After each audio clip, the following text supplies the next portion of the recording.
A paz do Senhor, meus queridos irmãos. Sejam todos muito bem-vindos a mais um Videira Live de férias, irmãos. Estamos de férias, como os irmãos sabem, mas não podemos deixar os irmãos sem trazer um conteúdo relevante para a sua vida. E para esse momento de férias que nós estamos agora vivendo em janeiro, nós preparamos algumas coisas para os irmãos. Durante 2020, um ano bem conturbado, cheio de coisas, nós abordamos tantos temas relevantes, irmãos, e nós percebemos que alguns temas se encaixavam. Então, temas que aconteciam no começo, depois eles voltavam no final do ano e aquelas informações se complementavam, e isso abençoava demais a vida dos irmãos. Então a nossa proposta agora para esse mês de janeiro é trazer esses vídeos em formato de live, talvez, mas esses vídeos de uma forma que contribua com a formação dos irmãos, por que não dizer, para o crescimento dos irmãos. Então nós vamos falar de temas que são temas parecidos, nós vamos trazer alguns recortes de alguns vídeos que nós fizemos, e eu tenho certeza que vai abençoar a sua vida. E para começar, agora o primeiro vídeo, estamos em janeiro, eu acredito que os irmãos já estejam preocupados com algumas coisas. Poxa, daqui a pouco tem IPVA para pagar, daqui a pouco tem conta da escola, tem isso, tem aquilo. Então nós falamos, irmãos, sobre dois temas no ano que passou, muito relevantes para a vida do cristão. Um que a gente falou lá no comecinho, cristão e as finanças, nós trouxemos o pastor Enoque e o diácono Daniel, e eles discutiram ali com a gente. E também, depois, agora quase no final, nós falamos sobre dízimos e ofertas, o princípio da prosperidade, com a missionária Edivânia e, novamente, diácono Daniel. Então, irmãos, deixo vocês com a paz do Senhor. Espero que esse vídeo ele se complemente para você de tal forma que você entenda realmente o propósito de Deus com isso na sua vida e que contribua, que seja uma bênção para você durante este ano, amém? Mas antes de ir embora, não esqueça, tá? Compartilhe essa live, lembra dos recadinhos, Compartilhe essa live com seus irmãos, tá? Curta a nossa página no YouTube, você que ainda não se inscreveu, se inscreva, ative o sininho lá, Videira Viva Vila Cisper, tá? Procura lá que você vai achar. Também, você que pode, você que tem um Instagram, a gente tá famoso o negócio aqui, Você que tem um Instagram, se inscreva no nosso Instagram, @videiraalive, tá? A live. Tá bom?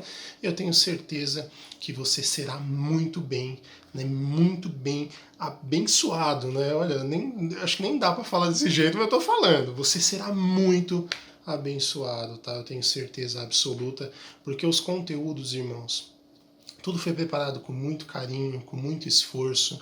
Não foi fácil esse ano que passou para ninguém, E toda terça-feira a gente estava ali com conteúdos relevantes para a sua vida. Então, nos ajude, compartilhe essa mensagem e assista novamente. Você que já assistiu, assiste de novo. Talvez um trechinho que você não prestou atenção ali, de repente olhou para o lado, não viu, talvez esse trechinho possa mudar a sua vida. Ou você que não assistiu, vai te abençoar, viu?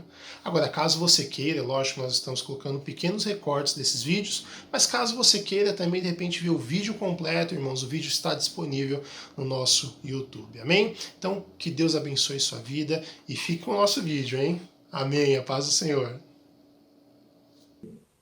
Então, irmãos, já vamos começar, aqui eu gosto de começar já meio com tudo aí, tá? Então, eu gostaria de perguntar para vocês, tá?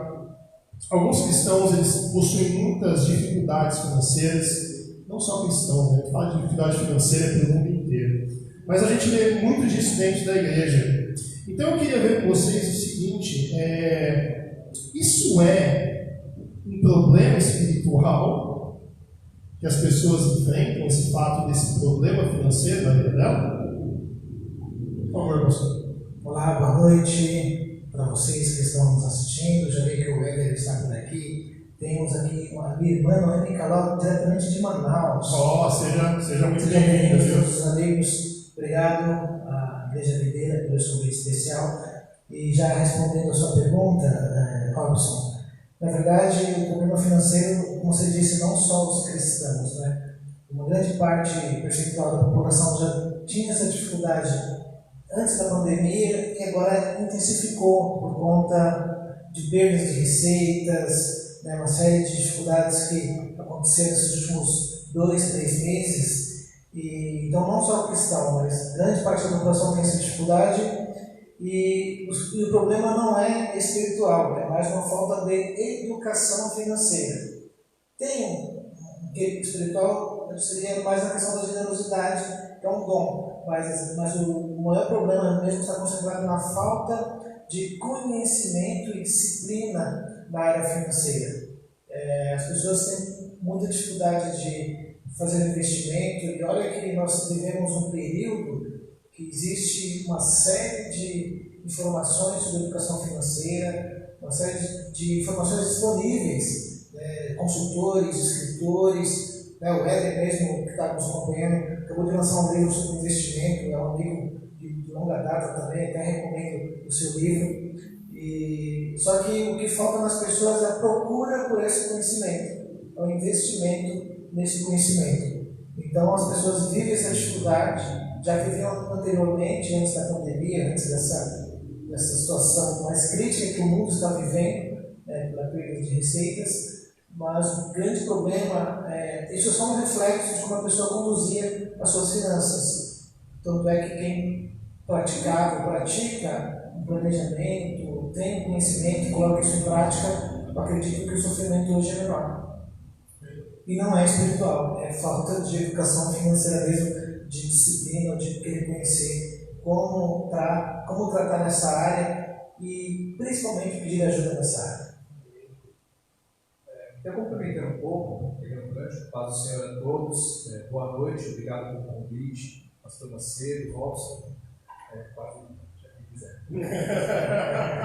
Estou aqui, piada interna. Eu acredito que concordo com o Enoque com essa visão. Concordo que a questão não é espiritual. Existe realmente algumas coisas que são ligadas com a espiritualidade, mas se atenta na questão do dom, na questão da generosidade, como o próprio Enoque citou. Mas eu gostaria de acrescentar que, além da educação financeira, existe também a questão emocional. Porque hoje, principalmente no mundo que vivemos, até mesmo a questão da educação financeira, das informações financeiras, são um negócio que tem atraído muitas pessoas. Por exemplo, nós nunca tivemos tantos aplicativos ou informação a respeito de investimento como nós temos hoje. Existem até produtos no mercado que são voltados para pessoas que não têm conhecimento nenhum na área financeira para começar a investir. Mas existe também o fator emocional, que principalmente nós brasileiros, nós temos essa dificuldade, que é a cultura do poupar, que é a cultura do guardar. Infelizmente, na nossa história recente, 30 anos atrás, 20 anos atrás, o nosso país passou por diversas dificuldades e muitas pessoas tiveram, nossos pais, acho que a maioria aqui deve ter vivido um pouco disso também na infância, talvez o menor um pouquinho mais que nós, devem ter vivido a questão da inflação, da hiperinflação, que criou na população brasileira uma cultura de não poupar, porque o dinheiro não rendia. Do dia para a noite o dinheiro desvalorizava muito rápido. Então as pessoas, boa parte da população mais antiga não criou essa cultura, porque por não ter o conhecimento de mercado e também por viver essas questões, acabaram criando uma cultura de consumismo. Preciso consumir para estocar o produto, mas não para guardar o dinheiro. E além disso, tem a questão emocional, que é o marketing que é feito, como as pessoas recebem o produto, que é são estratégias de coragem, que a gente pode até abordar um pouco mais adiante no debate. Aqui assim, até essa pergunta, porque tem muita gente que vem com aquela ideia assim, não, porque estou passando a prova, mas Deus proverá, não sei o quê. E às vezes é a questão da administração mesmo, e isso reflete dentro da igreja, porque é um problema que é da sociedade como um todo. Então a igreja fazendo parte da sociedade, ela vai ter isso, O pastor complementa aí. Boa noite, gente, paz do Senhor. Primeiro, me sinto muito honrado de estar aqui do lado de duas feras aí do campo das finanças. Nós vamos aprender muito aqui essa noite. Eu convido você a ficar conosco, no decorrer dessas horinhas, para juntamente com a gente aprender um pouco mais desse assunto. Estou aqui como um aprendiz, mas eu tenho que fazer a vez, do ouvinte. Eu tenho que fazer a vez dos que estão lá em casa. Na verdade, o que ocorre muitas vezes quando fala a questão financeira atrelada à questão espiritual, é que, infelizmente, muitas pessoas elas têm um conceito errado de fé e fazem loucuras em nome da fé. Então, pela fé eu vou comprar uma geladeira, pela fé eu vou comprar um carro, né? Então, uma casa, pela fé eu vou comprar uma casa. Então, talvez por esse conceito equivocado de fé, eu vejo e percebo que muitas pessoas estão passando também por dificuldade financeira. É interessante você colocar essa situação, pastor Macio, que ao mesmo tempo que a gente fala que não é espiritual, mas o problema financeiro ele é um problema bíblico. Um problema de não atentarmos para as verdades bíblicas. Se você pegar Lucas 14, 28, Jesus vai falar assim sobre o princípio. Ali é um texto dedicado ao preço do discipulado, mas tem uma escola, uma pedagogia de planejamento. Que o texto de Jesus vai falar assim, você que quer construir uma casa, um projeto, um empreendimento, um negócio, senta, faça os cálculos para ver se você tem condição de entrar nesse empreendimento. Isso é planejamento. E a Bíblia é cheia dessas demonstrações. Se você pegar o exemplo de Neemias, quando ele recebe a notícia que os muros de Jerusalém estão destruídos, ele passa 120 dias planejando para construir 52. Então, é importante o planejamento. E voltando para Lucas 14, 28, Jesus vai dar essa orientação para as pessoas, no geral, serve para nós. Ele vai assim, se você começar a construir uma casa e você não terminar, as pessoas vão passar pela sua casa e vão zombar de você. E vão rir. Nossa, a casa do enorme, toda despedaçada, o mato tomou conta. E alguns cristãos podem falar, nossa, esse cara está sendo usado pelo inimigo e está desdenhando do meu projeto. Não, você que não fez o planejamento. É tão interessante a proposta bíblica que ela nos traz essa advertência, essa orientação. Então, assim, ao mesmo tempo que a gente fala da questão da espiritualidade, no sentido de não a fé, né, vou fazer. Lógico que a fé ela tem um valor absurdo na vida de nós cristãos, mas quando trata da questão da administração, do planejamento, isso é importante. E só para concluir essa questão do planejamento, Provérbios 16:3 diz assim: consagre os seus projetos ao Senhor, os seus planos ao Senhor, e eles serão estabelecidos. Mas isso não nos exime da responsabilidade, do cuidado, de fazer as contas, de pedir ajuda, de debruçar sobre essas informações, porque infelizmente, no geral, como nós percebemos, é muito uma questão de gestão de caixa. Eu tenho 5 mil, eu gasto 5 mil. Eu tenho 10 mil, eu gasto 10 mil. Eu tenho 20 mil, eu gasto 20 mil. E onde está o planejamento aí? Uma coisa até que você falou, que até entraria nessa segunda questão, é que a gente percebe assim, as pessoas elas não pedem ajuda, né? Elas estão passando um problema financeiro, isso de certa forma para ela é até vergonhoso, né? Algumas pessoas têm isso.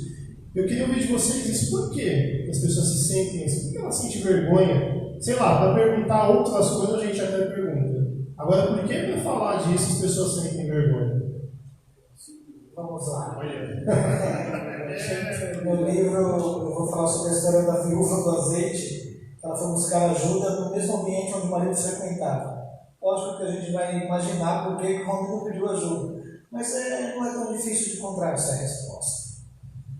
Por nós homens, eu tenho uma experiência de acompanhar nesses últimos 12 anos, Robson, o pastor Macedo e o presidente Daniel, algumas famílias na área do replanejamento financeiro familiar. E normalmente quem me procura são as mulheres. Eu vivenciei uma experiência onde uma mulher me procurou um dia para poder cuidar fazer um trabalho de consultoria. E eu falei assim, a senhora é casada? Sim. Beleza, eu até atendo nessa primeira consulta, mas a partir da segunda consulta eu preciso da presença do seu marido. Não, pelo amor de Deus, meu marido não pode saber quanto que eu ganho, porque se ele souber vai ser divórcio, está na porta. E é interessante que o homem tem dificuldade de pedir ajuda. E isso é uma cultura, infelizmente, muito nossa, onde a gente pode ter uma outra referência. Por exemplo, nós homens, eu tenho 45 anos, nós temos dificuldade de procurar ajuda médica.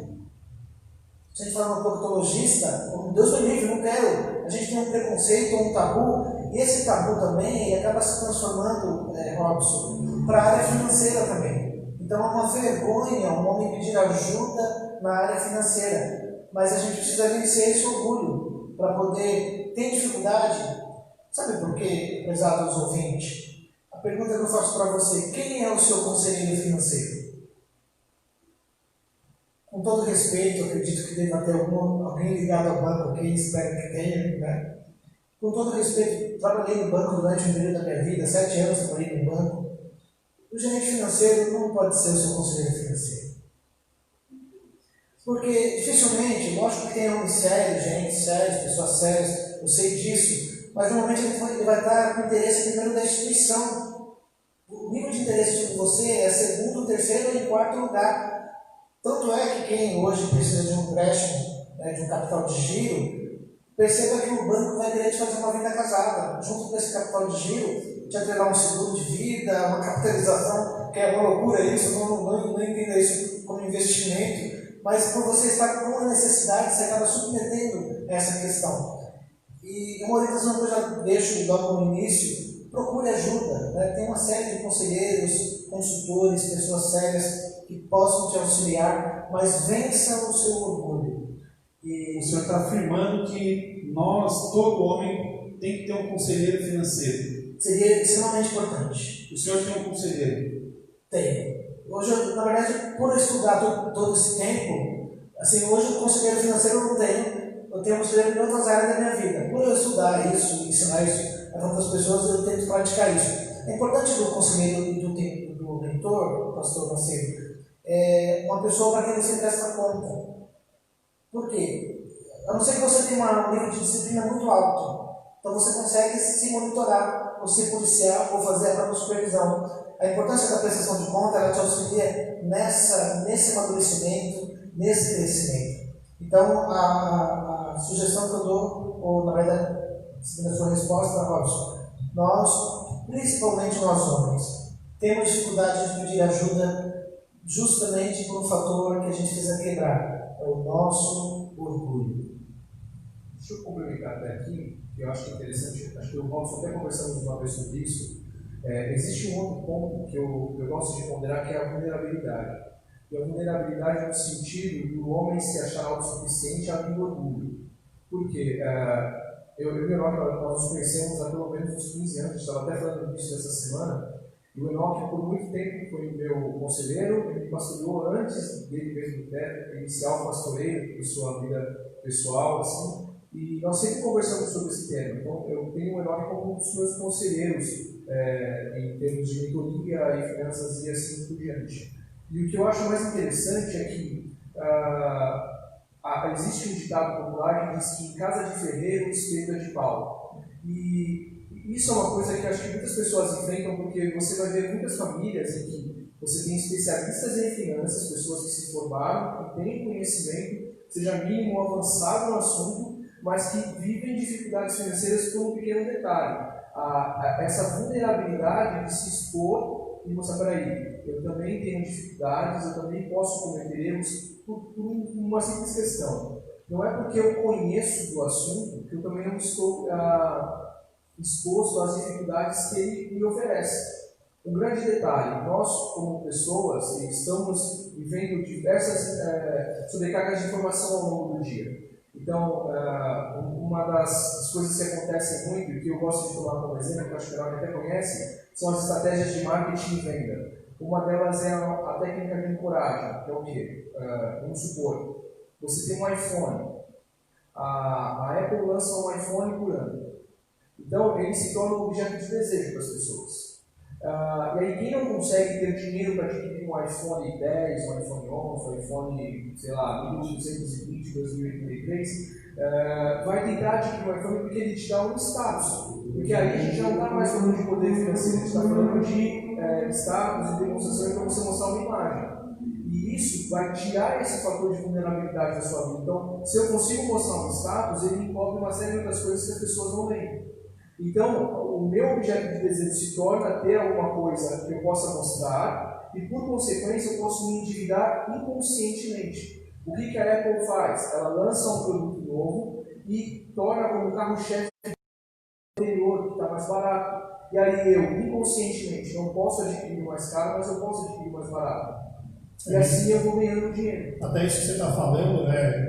Que eu dou essa aula, inclusive, eu dou aula de comportamento do consumidor, é justamente isso, né? A gente tem os níveis de envolvimento das pessoas, o nível lá a gente tem até a pirâmide do Maslow, que vocês devem ter visto já, mas a gente fala disso, tem alguns produtos que eles são vendidos para essa coisa do status. A Louis Vuitton usa muito disso. Ela coloca a bolsa mais cara a 120 mil reais, mas a bolsa que mais vende a Louis Vuitton é uma bolsa de 200, 250, que é uma bolsa cara, mas ela fabrica 10 bolsas de 120 mil e vende 300 mil bolsas de 250. Porque eu quero uma Louis Vuitton, eu quero a bolsa mais cara. E aproveitando até isso que vocês falaram, só ler um comentário aqui rapidinho, e aí eu vou entrar já no próximo tema, que tem tudo a ver com o que vocês falaram. A Edivânia Félix, obrigado pela participação. A irmã Edivânia está sempre aqui com a gente, viu?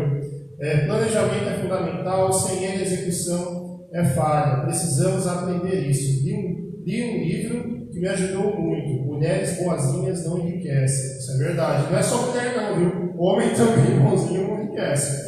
Agora, vocês falaram uma coisa que eu acho que é muito legal a gente comentar, que é a questão da família. Né? Essa questão, às vezes o marido não sabe quanto que a esposa ganha, a esposa não sabe quanto que o marido ganha. Então, assim, eu queria, na verdade, são duas perguntas, mas eu vou fazer uma para cada, então. Tá? Primeira coisa que eu preciso perguntar para vocês.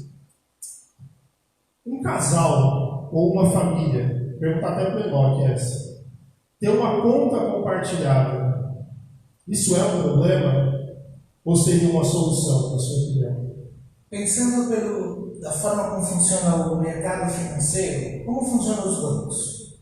Os bancos funcionam por um princípio chamado princípio da reciprocidade. Quanto mais você utiliza, menor a sua taxa. Por exemplo, vamos usar o Bradesco como que é um banco muito mais comum. Tem um Bradesco de rua, que a gente chama banco de varejo. Dentro de um Bradesco de varejo, normalmente no primeiro andar ou numa sala especial tem um cliente exclusivo. Depois tem o cliente Prime, tem as agências Prime. Então, conforme você tem uma movimentação financeira, volume de movimentação financeira, você adquire certos status dentro da instituição financeira. Até que os juros de financiamento de carro ou de imóveis são diferenciados. Então, isso, na verdade, olha que interessante, Robson. Isso está alinhado a um princípio bíblico em Mateus 12, 25. A palavra diz assim: todo reino dividido não prosperará, toda casa dividida não prosperará. A palavra divisão, nesse contexto, significa duas visões. E o que eu percebi ao longo da minha caminhada como consultor e conselheiro, principalmente para o replanejamento financeiro familiar? Quando há uma disputa dentro da família, vocês perdem, nós perdemos muito. Então, essa ideia de eu ter uma conta, minha esposa, chegou uma época da minha vida, logo no começo, eu tive uma de finanças muito cedo, com 19 anos, mas eu comecei a ter juízo depois dos 30, que a neurociência fala que o homem só amadurece o cérebro depois dos 30 anos. Então, você que tem um marido aí abaixo dessa idade, tem um pouco de calma com ele. Eu estou maduro, hein? Estou maduro, hein? Eu estou fazendo neurociência, eu penso que seria um espetáculo aprendizagem nessa área. E nós tínhamos 4 contas correntes. Eu 2 e a minha esposa, Miriam, 2. Gente, é loucura isso. Imagina quanto só que a gente pagava de taxa mensal por mês. Faz uma média de R$25 de taxa mensal por mês, R$100 vezes 12.200 reais. Em 3 anos, R$3.600. Uma viagem aí para um lugar legal, com a família, ou com um final de semana, num hotel bacana com a sua família. E vai cair os preços da viagem a partir do segundo semestre. Pode crer nisso. Olha que interessante, só que a gente ignora, Robson, os pequenos valores. Então a ideia de ter conta conjunta, de prestar conta para o cônjuge acerca do que você ganha. E é interessante como o poder do dinheiro, né, como o dinheiro traz um poder sobre nós. Às vezes você presta conta de todas as informações, exceto sobre a sua área financeira. E eu vou chamar área financeira, não vida financeira. Só que é tão forte a questão financeira em nossas vidas, que as pessoas falam assim: como que está a sua vida financeira? Eu acho que as finanças é uma das áreas da sua vida que precisa ser respeitada e ser tratada com carinho, com cuidado, com planejamento, mas a importância de criar força nas finanças. E isso ajuda muito o casal. Vou dar um exemplo aqui, para vocês terem ideia, eu já passo a fala para vocês, não deixe para se identificar, tomar conta do assunto. O rico de verdade, não o metido a rico, tem os ricos de verdade e tem os caras metidos a rico, que é os caras que ostentam, mas não conseguem suportar por muito tempo.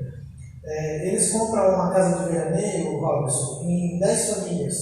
Uma casa de 3 milhões sai 300 mil para cada família. Eles dividem as 52 semanas do ano, quem que vai usar durante cada período, contrata um zelador, alguém para cuidar da casa, e uma casa de 3 milhões sai por 300 mil para uma família, para 10 famílias de milionários. Eles compram um helicóptero de 1,5 milhão, 10 sócios, 10 amigos, cada um paga 150 mil. E você tem uma família grande, principalmente os cunhados, né? São uma bênção, né? Eu tenho bastante cunhados. A gente tem medo de fazer esse tipo de trabalho com a nossa família. A gente às vezes não consegue fazer isso com o cônjuge.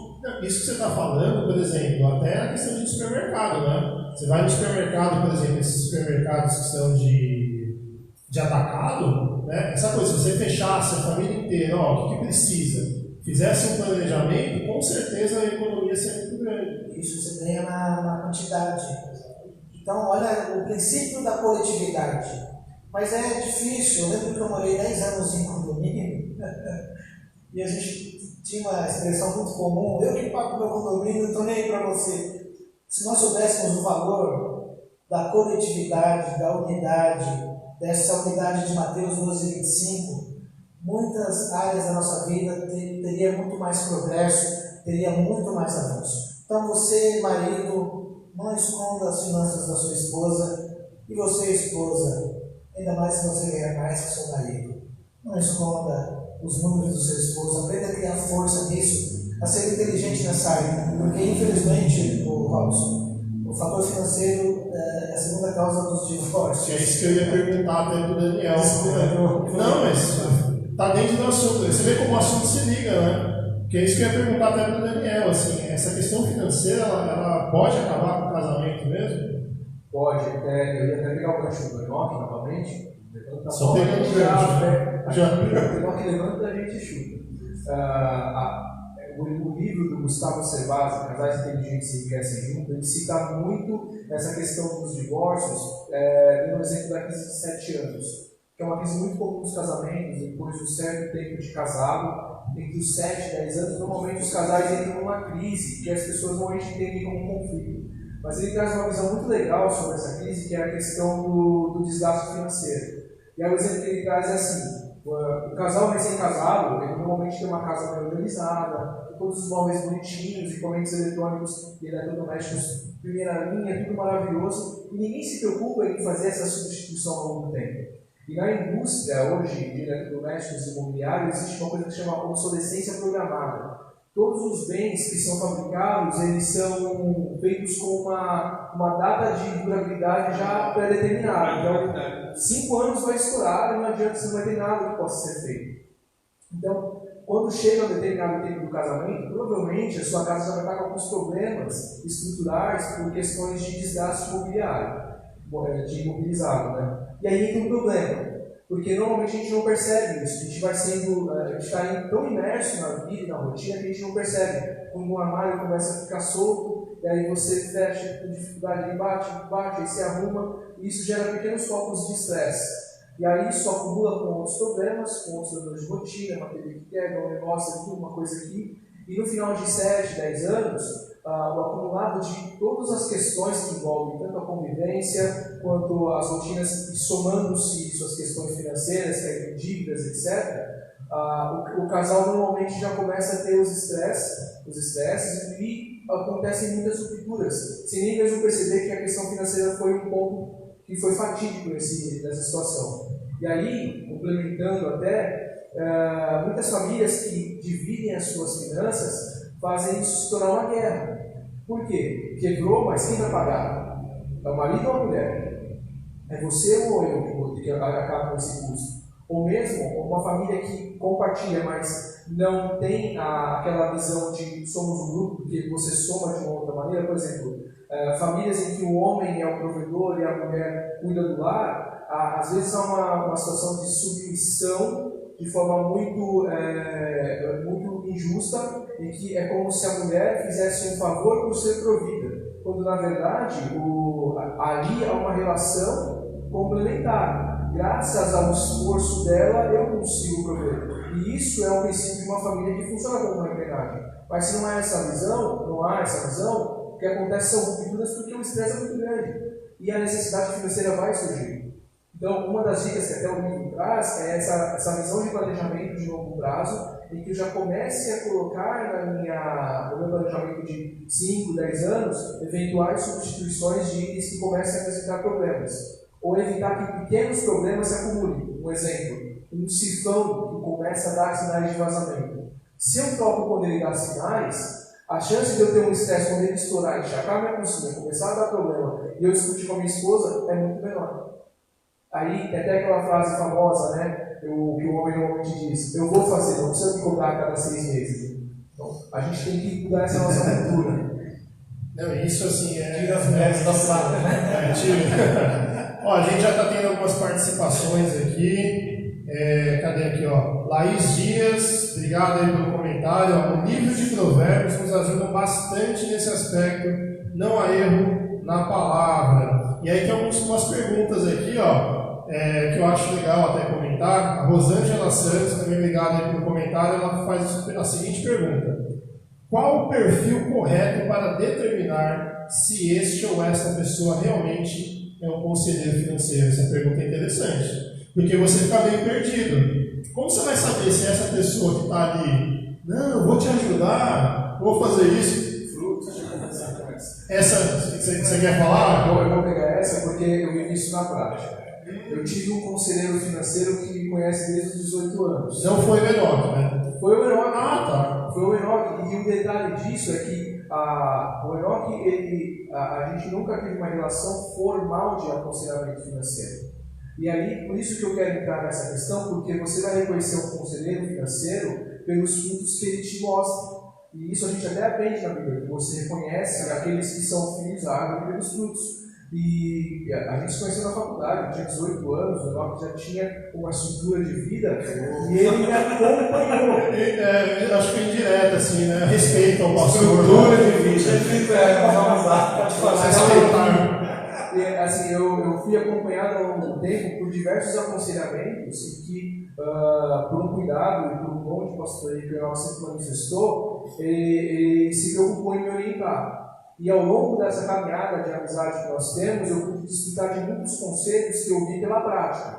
E é fácil você reconhecer um conselheiro financeiro quando você olha para essa pessoa, e eu não estou dizendo que você vai ver nela, por exemplo, ele tem um carro bom, ele tem uma casa legal, ele tem sucesso na vida dele. Não, porque existe um fator também que são as pessoas que têm um falso sucesso. Por exemplo, existe hoje no Brasil, vocês vão ver muitas pessoas assim, que são empresários de sucesso, conseguiram criar unicórnios, que são negócios que tiveram um crescimento muito rápido, e que porque tiveram esse sucesso repetido, cresceram muito rápido, acham que vão conseguir aconselhar com sucesso em qualquer outra área da vida.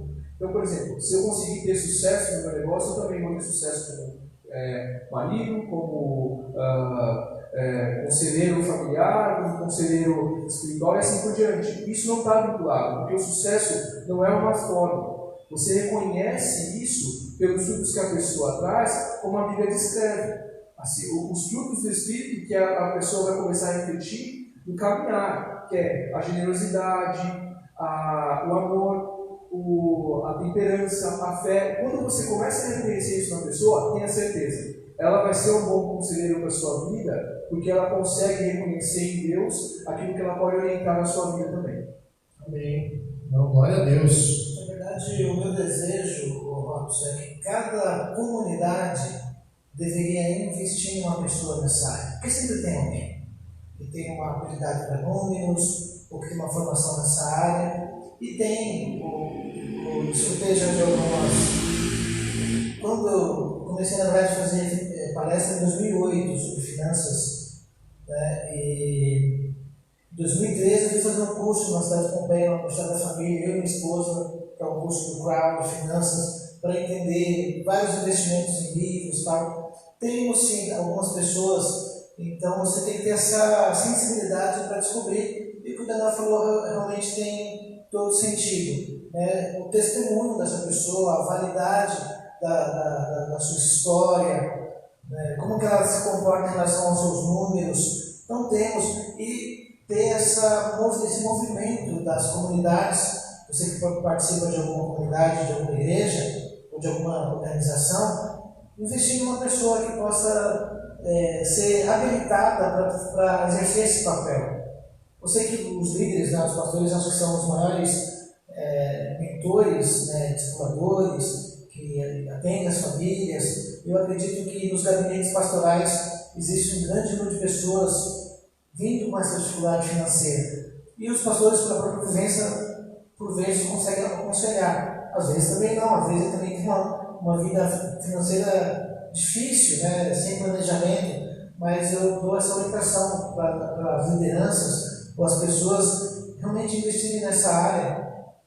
Falando, me liga, não vou dizer para você me ligar, eu não vou conseguir atender muitas pessoas, mas eu acho interessante, até no futuro, pensar num projeto de criar um curso para treinar pessoas nessa área. Mentores, né? Mas porque é uma área, infelizmente, tão necessária e tão desprezível. As pessoas não têm tanto interesse, a não ser quando está na pindaíba mesmo, no nome todo já bagunçado, no desespero, e você acaba tomando decisões erradas, Mas essa é a importância de você procurar mesmo um líder, uma liderança, uma mentoria, um aconselhamento nessa área, isso de extrema importância. Bom. E assim, o que a gente percebe agora com essa questão da pandemia, muitos negócios estão fechando, a gente tem até o nosso pastor aqui que tem uma empresa também, e assim, teve que se virar, pastor, para conseguir atender, para conseguir suprir a sua necessidade, E assim, eu queria saber de vocês o seguinte: em momentos de crise, às vezes a gente tem que tomar certas decisões, decisões difíceis, às vezes a gente não quer, Trazendo para a questão do cristão que está assistindo, ou quem não seja, o que a pessoa deve fazer realmente, assim? Por exemplo, perdi um emprego, mas eu tenho uma casa, eu tenho um carro. Em momento de crise, o que essa pessoa pode fazer para se ajudar a, pelo menos, passar o tempo aí melhor nessa questão da crise? Vamos lá. Posso tomar a palavra, Pode, me autorizou. Eu gosto da história de José do Egito. Eu tenho um texto publicado no espaço da revista Ultimato, chama José, o Administrador Radical. Depois, se você quiser ler esse texto, tem um pouco disso que eu vou falar para vocês. José, o Administrador Radical. Como assim, José do Egito, o Administrador Radical? Primeiro, ele mostra para a gente o princípio do planejamento na série de vacas gordas, que é o princípio do ano sabático de você guardar 1/5 das receitas. Aí ele vai ter esse princípio do registro, toda a ideia de visitar cidades, criar CDs para armazenar os trigos e tal. É um esquema de planejamento fantástico que José vai ensinar. Até alguns ministros deveriam ler um pouco a história dele, que, principalmente os gestores de crise. Agora é interessante ter essas referências, porque a gente está com uma crise de liderança no nosso país, infelizmente, em todas as áreas, Infelizmente. E nas vacas magras, o Robson, eu vejo um movimento bem interessante. O povo que acabou a comida foi até o Egito para comprar a comida. Então, disse assim: José, não temos alimentos, não temos cereal, não temos trigo. Então, vou te vender. Venderam e foram para suas casas. Passado um ano, essas pessoas voltam de novo até o Egito e falam: José, acabou a comida, mas não tem dinheiro. José podia fazer: volta aqui para cá. Olha a concepção de planejamento de José. O que vocês têm? Vocês têm gados? Vocês têm bem móveis? Temos. Me dá os seus gados e leva o trigo. Eles vão para casa novamente, fica um período de um ano, praticamente na história, um ano. Voltam novamente: José, acabou a comida. Tem dinheiro? Não. Tem o meio de transporte para me pagar? Não. Vocês têm patrimônio? Temos. Quero a casa de vocês. A partir de agora, a casa de vocês pertence ao faraó. E volta novamente para casa, já com a casa incomodada, não é mais dele. As casas não são mais daquelas pessoas. No quarto da volta, Eles, José, acabou o dinheiro, tem dinheiro? Não. Acabou a comida, perdão. Tem dinheiro? Não. Tem carro? Não. Tem patrimônio? Não. Venha oferecer a sua mão de obra escrava. O que eu aprendo nessa lição? Crises exigem decisões radicais. Eu pastorei uma igreja por um período, no Tatuapé, e nesse período de 2018 teve uma crise no nosso país. A crise da greve dos caminhoneiros, alguém vai lembrar, temos várias crises, Eu nasci em 74, então peguei todo ano de 80, sardei. De crise você entende, Entendo bastante. E eu lembro que eu coloquei um dos carros para vender, até um cara fez uma piada, disse, na hora que ele vai trocar de carro, pegar um carro melhor, final, estou desfazendo de um dos meus carros, que eu, nesse momento, a estação me sinaliza que eu só posso ter um carro. E eu fiquei por um ano andando a pé, e ficamos só com um carro na família. Minha esposa trabalha num lugar mais distante do que onde eu trabalhava, e ela ficava com o carro. Até uma dica para você que diz que é uma esposa, que tem 2 carros, quem que fica com um carro mais confortável? Fica a dica aí para você. Peraí, você está querendo criar uma briga? Eu pensei que a gente já tinha resolvido essa parte. A gente fica para a próxima palestra, gente. Desculpa, a gente vai trazer um terapeuta familiar para tratar desse assunto. Não posso, perdão, entrei numa área que não era para eu entrar. A crise, gente, exige decisões radicais. Distrato. Uma coisa que eu tenho orientado as pessoas, na situação de dificuldade, principalmente chama os seus credores para a mesa, para a negociação. Esse texto de José do Egito é incrível porque as pessoas foram honestas de chegar até José e falar, acabou o dinheiro. O que acontece com a gente, às vezes, nessa situação de pandemia, de crise, ou situação de dificuldade financeira, é nós não sermos honestos com nós mesmos. A gente, às vezes, mostra uma realidade que não é verdade. E em cima da verdade, da sua realidade, você vai encontrar soluções. Vai encontrar pessoas com soluções para você. Então, a crise exige decisões radicais. Tem como ter? Tem. Se não tem, cria uma forma de desfazer disso, desse bem. E, nesse momento, eu acho que grande sacada também é você se reinventar. Porque outro texto bíblico também é Agar. Agar acabou a provisão dela de Abraão. Abraão dispensou Agar com um pouco de pão e um pouco de água. Quando acabou a provisão de Abraão, Agar sentou debaixo, deixou um garoto debaixo de um arbusto e ficou distante esperando a morte chegar. Na crise você tem 2 ações, ou você senta e chora e espera a morte chegar, ou você levanta os olhos e pede um direcionamento para Deus, enfrente isso, e se reinvente, cria novas conexões neurais para novos projetos, porque não adianta ficar procurando culpado. Quem é o culpado agora? É o Bolsonaro? É o Dória?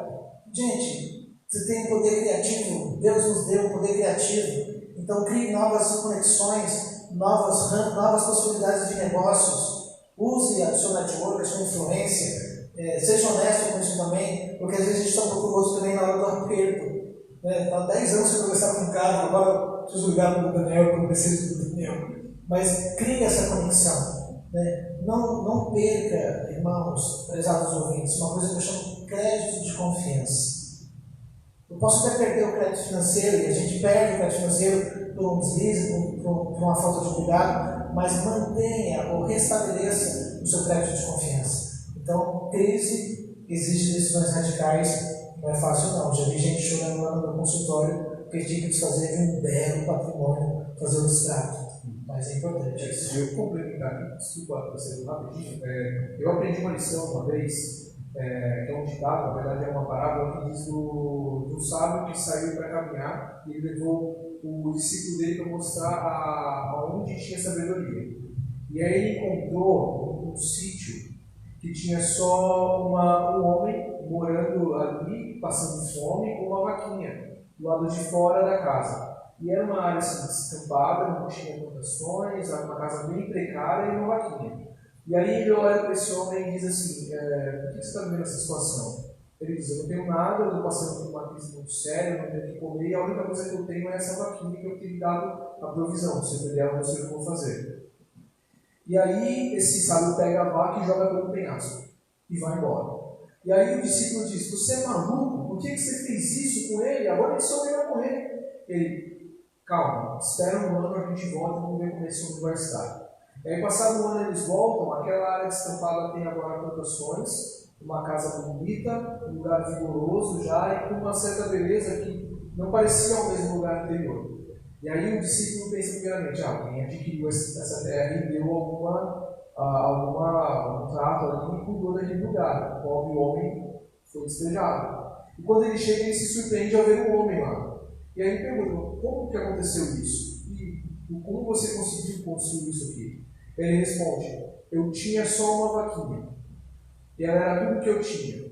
E aí ela morreu. E quando ela morreu, eu não tinha mais o que fazer. Então eu peguei um pouco que eu tinha, comecei a plantar para poder ter o que comer, o que sobrou eu vendi, e continuei plantando, o que sobrou eu vendi, e aí eu fui fazendo as coisas, e quando eu vi eu já tinha uma estrutura, eu consegui reconstruir minha vida e hoje eu estou aqui. Então muitas vezes, e eu acho que aqui entra a questão de decisões radicais, o que nos prende são âncoras que a gente coloca na nossa vida que a gente não precisa carregar, mas que a gente não consegue olhar porque a gente tem apego emocional, a gente tem apego financeiro, seja no bem, seja no patrimônio, que está te puxando para baixo, está te impedindo de crescer, mas você não consegue olhar. E isso entra muito na questão da nossa ansiedade, até mesmo como cristãos. Por isso que o conselho bíblico é não andeis ansiosos com coisa alguma.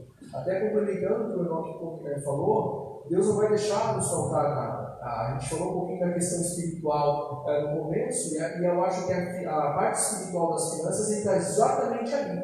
O Senhor não vai nos deixar faltar nada porque Ele cuida dos seus filhos. Ele diz isso até em Lucas, se não me engano, Lucas 12, que se das aves Ele cuida, quem dirá de vós.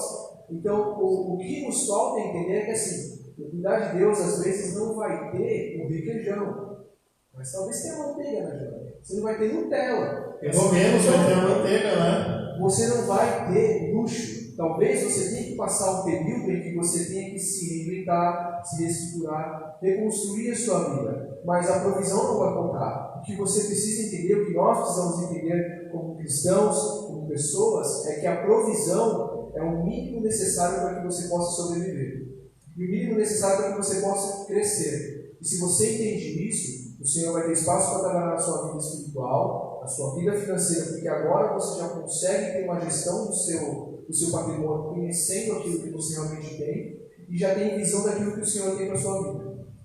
Chegou uma mensagem aqui, ó, está cortando o Daniel na câmera. Está aparecendo mesmo. Bom, gente, falando com propriedade exatamente dessa pergunta, eu vivenciei, de uma certa forma tenho vivenciado isso, né? Poder e ter que me desfazer de algumas coisas para continuar existindo como pessoa jurídica. A primeira delas foi do escritório, né? Eu tive que sair do local onde eu estava, ou seja, isso faz eco com aquilo que o pastor Enoque disse, decisões radicais no momento de crise. E eu tive que colocar o escritório dentro de casa, um cômodo de casa, eu tive que adaptar o escritório para reduzir custo, né? E fora tudo isso, eu tive que reinventar o meu negócio. Eu tenho uma empresa de uniformes, eu faço uniformes, e com a empresa vai fazer uniforme no momento de crise. E o uniforme, para alguns, é até algo supérfluo. Então, eu não teria novos pedidos. Fiquei mais ou menos de 15 a 20 dias sem tirar um pedido. Tenho funcionário, toda uma estrutura para manter, toda uma situação ali. Como ser humano, a gente fica aflito, né? Apesar de a gente estar falando de finanças, nós estamos aqui também falando a respeito do cristão, né? E como cristão a gente foi buscar em Deus resposta, meios, formas. E Deus, Ele foi tão maravilhoso que no momento de oração Deus ele me fez lembrar de uma frase. E foi bem no início. Hoje todo mundo teve essa ideia, mas foi bem no início. E é interessante a gente ter uma mente para se reinventar. E a frase que veio no meu coração foi a seguinte: enquanto uns choram, outros vendem lenço. Enquanto existe pandemia, eu vou vender máscara.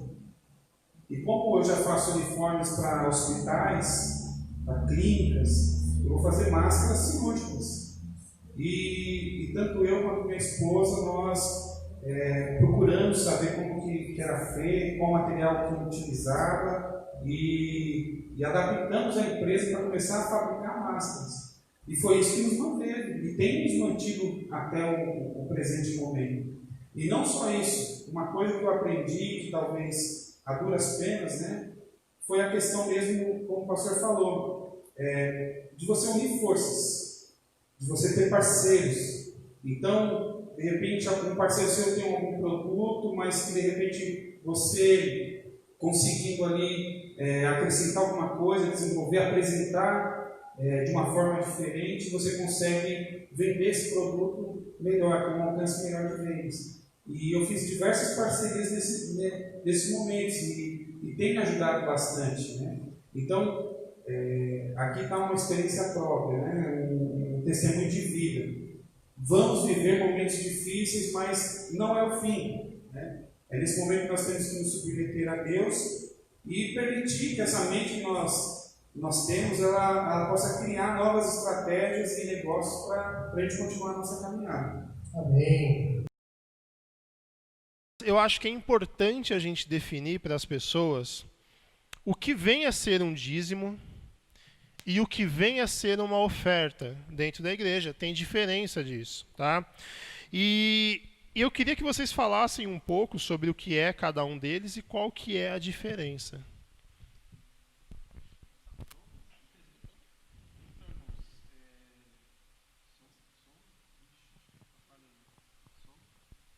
Vamos lá.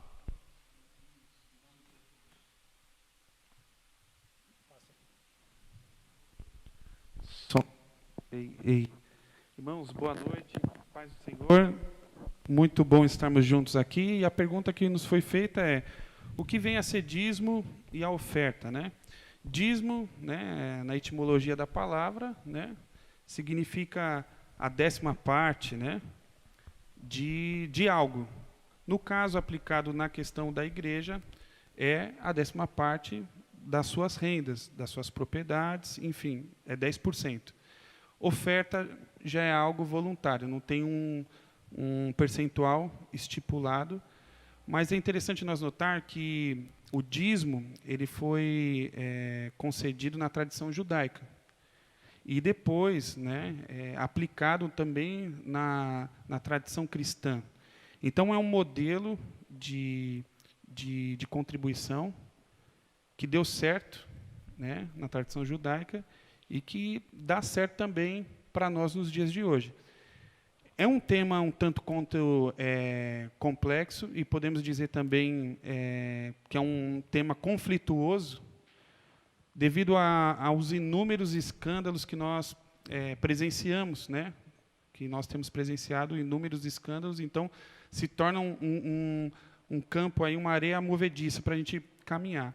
No entanto, o que eu gosto de fazer é o seguinte: antes de a gente discutir um assunto, a gente entender o porquê, né? Então, as pessoas, às vezes, elas entram em embates em determinados assuntos, mas não pensam a motivação, o porquê. Então, o dízimo, o que tem que ser visto é justamente a questão da motivação. O que vem a ser o dízimo, né? Então, se nós, né, mergulharmos na palavra do Senhor e ver lá no Antigo Testamento, foi algo colocado ali, né, na lei de Moisés, na época de Moisés, mas nós vamos ver também que Abraão, antes de Moisés, antes da lei, também deu dízimo, né? Gênesis 14:20. Isso, 14:20 ali para Melquisedeque. Mas, basicamente, a gente vai ver ali a partir de Moisés. E o que acontecia, né? As pessoas, elas entregavam, né, a 10ª parte das suas colheitas, né, as suas contribuições, justamente para a manutenção do tabernáculo, né, a manutenção dos sacerdotes. A gente vai ver nas tribos isso bem expressamente colocado. A tribo de Levi, eles tinham uma ordenança que eles não deveriam trabalhar, e que a herança deles era o Senhor. Então, ficou constituído que todas as outras tribos dessem 10%, né, Décima parte a de décima parte, né, o dízimo, para sustento, né, do sacerdócio, né, tanto da manutenção das coisas do Senhor, quanto das pessoas que trabalhavam nas coisas do Senhor. Então, assim, o princípio ele é nobre. O princípio ele é nobre, né? Então, o dízimo, basicamente falando, é a décima parte, e a oferta já é algo voluntário, né? Todos devem partir da generosidade, né? Da generosidade. É o princípio. Mas, assim, a oferta não tem algo estipulado. Amém. E vocês, irmãos? Pode falar também, lógico, a gente sabe o que a Bíblia fala, o pastor explanou bem, mas pode colocar também a sua visão do que é o dízimo para vocês. Até pegando o gancho do pastor, acho que o Macedo explanou bem nesse sentido, principalmente da questão dos levitas, que a tribo sem herança, né, Sim. que tinha na sua herança a contribuição das demais tribos. Eu acrescentaria nessa visão até mesmo, trazendo um pouco até para a visão de Malaquias, que é quando o povo é exortado a dizimar. E até complementando nesse sentido, quando Malaquias fala para o povo com relação ao dízimo, é porque o povo estava afrontando ao Senhor, falando, peraí, a gente está sendo punido, mas o que a gente fez de errado? O que a gente estava fazendo de errado?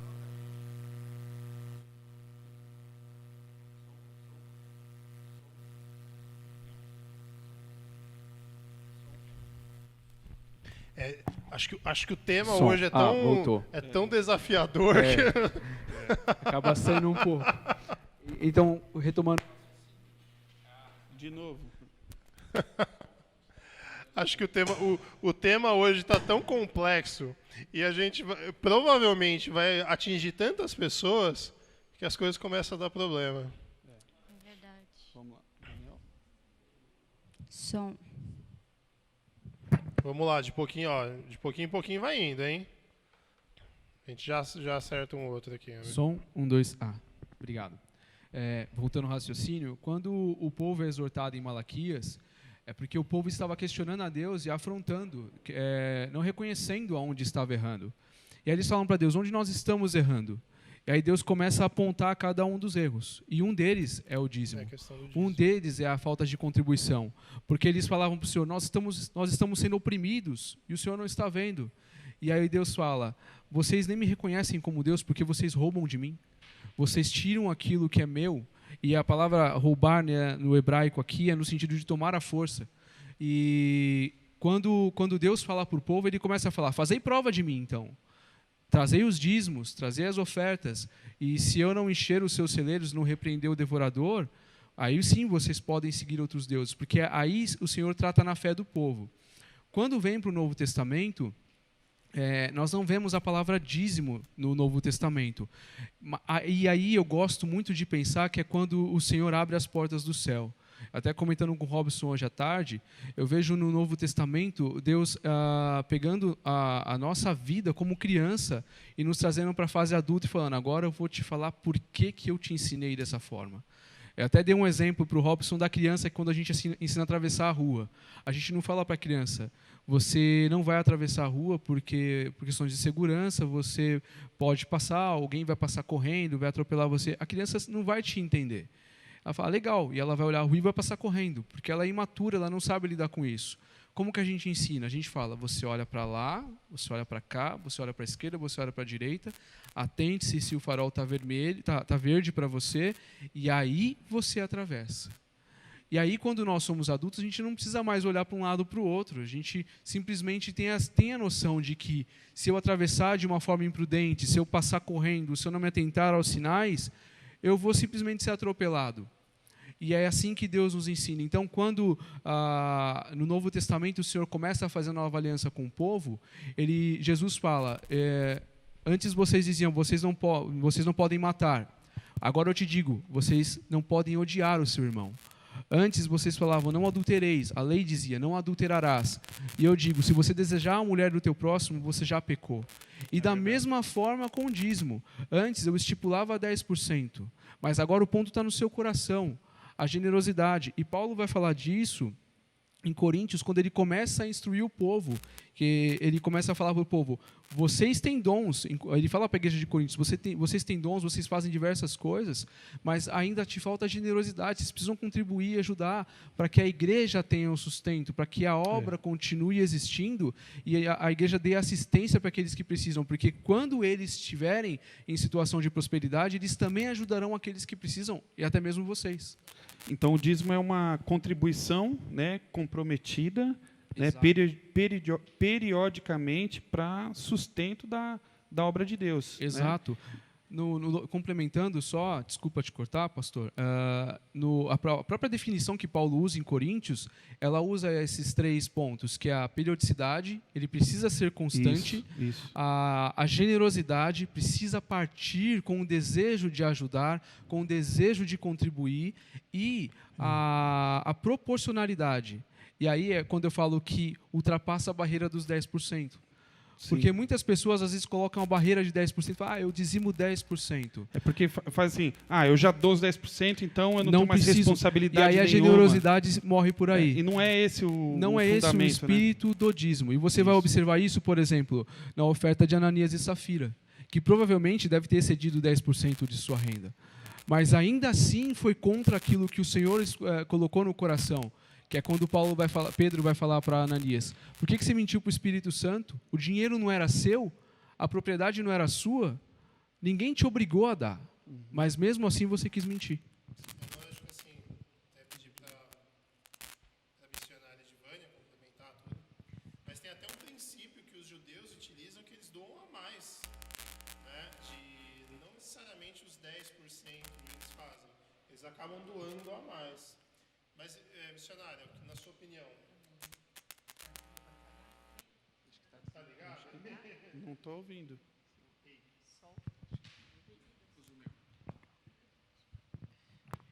Amém? Agora sim. O dízimo, irmãos, para mim, né? Eu sou praticante, eu sempre fui muito apta em falar que o dízimo é uma obediência, né? Ele é uma obediência. Então, de tudo que foi falado aqui, isso é bíblico. Então, quando nós seguimos uma obediência daquilo que é dado, daquilo que foi colocado para nós, nós estamos fazendo por amor à obra, por amor àquilo que o Senhor instituiu ao seu povo, porque tudo que o Senhor coloca, Ele não nos coloca uma carga maior do que nós podemos suportar, né? Infelizmente, como o pastor falou que é um assunto complexo, que gera escândalo, é porque, infelizmente, hoje nós vemos muito meninos na fé, muitas pessoas que não estão alicerçadas no conhecimento e na palavra do Senhor. Porque quem tem aquele conhecimento, quem é alicerçado, ele não vai ter dúvida de dizimar. Porque ele sabe que isso é feito com amor, isso é uma ordenança. Isso não é uma aplicação de CDI, que eu faço uma aplicação e tem que ter várias rentabilidades. Eu estou aplicando no reino, né? E quando eu aplico no reino, eu não sei o meu dia de amanhã. Eu não sei se amanhã eu vou ter que ser participante da ajuda dos santos. É por isso que o apóstolo Paulo, lá em 2 Coríntios, muito bem citado pelo nosso irmão Daniel, no capítulo 9, ele fala sobre isso. Ele vai dizer, eu não preciso mais falar sobre isso com vocês acerca disso. Não tem mais necessidade dessas orientações, porque já foi lhe dado, já foi colocado, já é uma obediência. E que para a gente se tornar dizimista, nós precisamos isso, irmãos. Termos uma consciência cristã. Não é o que o outro fala, não é o que o escândalo diz, não é essas trocas. A gente não faz barganha com Deus quando eu dou dízimo. Quando eu estou dizimando, é o meu ato de agradecimento. É por isso que as ofertas elas são voluntárias. E a oferta ela é voluntária não somente em dinheiro, mas é numa necessidade do irmão, numa necessidade da igreja. Eu estou vendo que a igreja está precisando de um microfone, talvez. É verdade. De alguns microfones. Olha a dica aí. Né? Hashtag fica a dica. Então, que o seu coração seja voluntário para isso, porque isso também é oferta.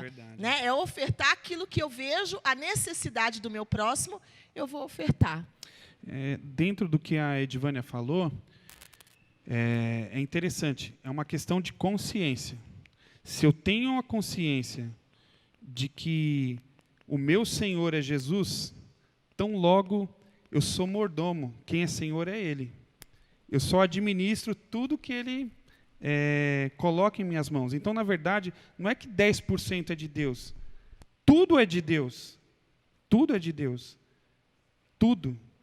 E Deus ele não está só interessado na questão dos 10%. Deus está interessado como eu utilizo os 100% do meu salário. Como meus gastos, como que eu tenho conduzido a minha vida financeira. Não é só... A gente fica preocupado em ficar preso nos 10%, mas você tem que entender que toda boa dádiva, ela vem de Deus, ela é proveniente de Deus. Deus, eu tenho um entendimento que Ele é o meu Senhor, e que se hoje eu tenho alguma coisa, foi Ele que me deu. Ele me deu antes, Ele me deu primeiro. Então, eu faço isso em consciência de que Ele é Senhor, Ele é o Criador de todas as coisas, né? E a oferta já, né, porque a gente está se limitando um pouquinho mais aqui no dízimo, mas a gente tem oferta, a gente vai ter esmola, a gente vai ter diversas situações na Bíblia falando a respeito de contribuições, né? Mas assim, a oferta já é uma questão de gratidão, né? É uma questão de gratidão que já está, sabe? Eu sou grato a Deus por aquilo que Ele está fazendo na minha vida e eu vou ofertar, eu vou ajudar, eu vou contribuir. Eu sou grato. Então, eu dou uma resposta para aquilo que eu vejo e percebo como Deus tem agido e trabalhado na minha vida. Eu não vou ficar limitado em percentuais, né? Eu vejo assim o dízimo, e tanto o dízimo como oferta, como uma gratidão. De reconhecer que Deus ele tem te proporcionado, né, aquilo que você tem a todo momento, como a irmã bem colocou, a gente não sabe o dia de amanhã. Então, eu acredito que o fato do dízimo em si, ele não chega a ser aqui que a gente colocou, né, a gente comentou de ser uma obrigação ou não, eu acho que não é nem essa a questão, mas é onde que está o seu coração. Porque se o seu coração está na obra de Deus, você entende a necessidade de se contribuir com ela. Eu ia até complementar. É que eu estava até conversando com o Daniel antes, e que é uma visão assim, a gente vem para a igreja, e lógico, a gente vai falar disso depois também, mas a gente tem gasto aqui, né? Tem energia, tem água, tem luz. E aí eu fico pensando na seguinte situação, quando você vai na casa de um amigo seu, que de repente você tem que passar 2, 3 dias, você não vai ajudar com o alimento? É verdade. Você não vai ajudar com uma conta de luz, uma água? Então, eu penso muito nisso. Então, assim, isso é eu pensando. O dízimo é um reconhecimento de que Deus está comigo a todo momento. E eu provo, todo mês eu estou provando para Ele, olha, Deus, não é o valor que importa, mas é o efeito que isso daqui vai ter na tua obra. Ô Robson, um exemplo... se você pegar um exemplo de uma viagem de fim de ano em família, normalmente as famílias se unem e vão fazer uma viagem, alugam um sítio, e lá passam-se os dias e depois se dividem as despesas. Normalmente, né, aquele que tem um pouco mais ajuda mais, o que tem menos ajuda menos, mas todo mundo participa, é a família. E, às vezes, quando alguém dá aquela migué, né, se esconde, se esquiva de ajudar, a família fala assim, né? Puxa, o tio não ajudou, né? O primo não ajudou, né? Esse tio, vou te falar, né? Mão de vaca. Se nós tivermos a concepção de que a igreja como um todo é uma família e a gente aqui tem os gastos, será que você não se sente mal em não participar, em não contribuir, em não ajudar naquilo que está sendo feito e proporcionado? Eu tomo água aqui, eu tenho que ter consciência que está sendo higienizado, tem álcool gel, tem luz, tem água, tem posto, tem aluguel, tem o papel higiênico, tem tantas coisas. Será que eu não tenho consciência que eu quero fazer parte, eu quero me beneficiar daquilo que a igreja pode fazer, mas eu não quero ter nenhuma participação?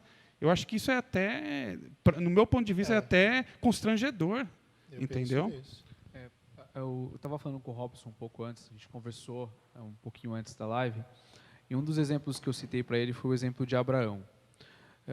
Eu citei, a gente estava falando sobre o livro Deuses Falsos, do Timothy Keller, e esse livro ele é muito bom porque ele fala da nossa idolatria.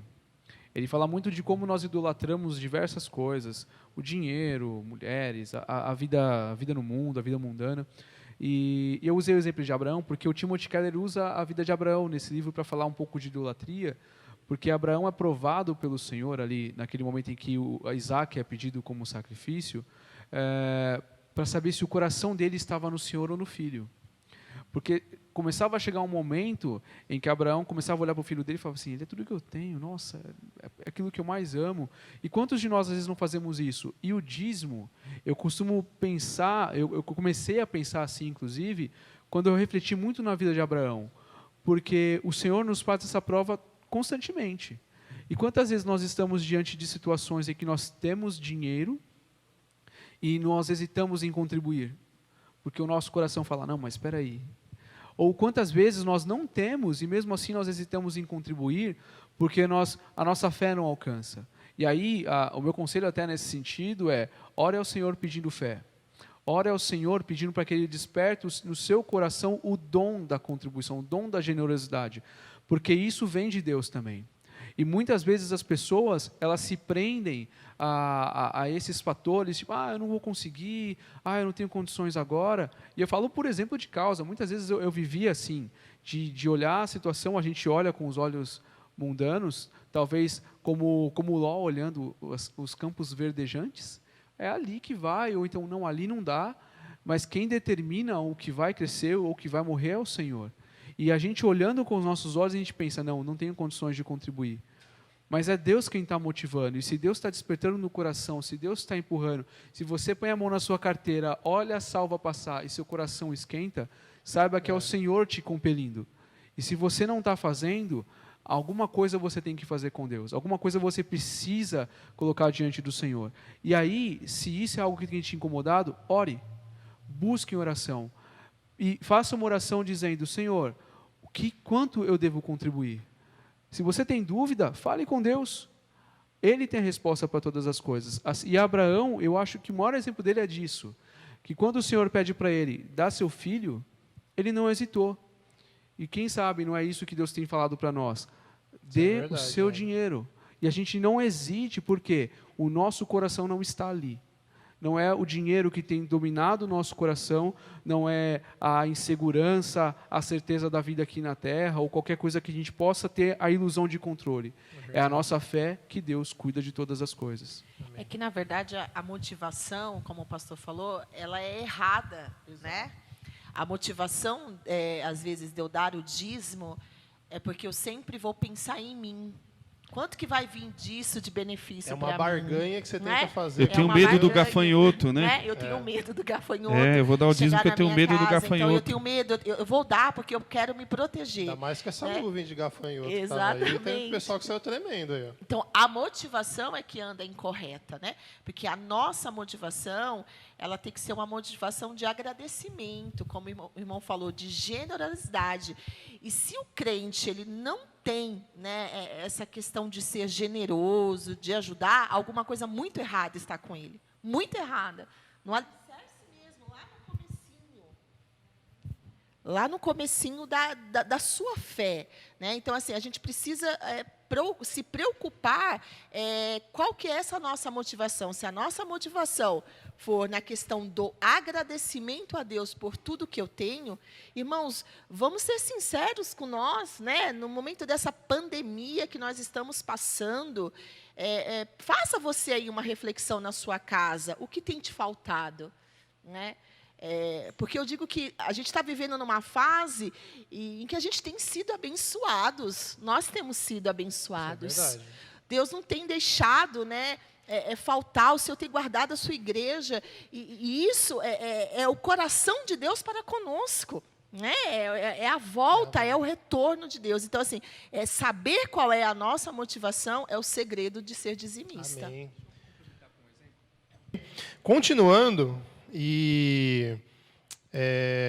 eu só queria deixar um pouco claro para as pessoas que eu acho que nós falamos a questão do que é o dízimo, do que é a oferta, mas ficou meio assim superficial sobre a seguinte questão: o dízimo e a oferta, no caso, eles são obrigatórios ou é realmente só um ato de adoração?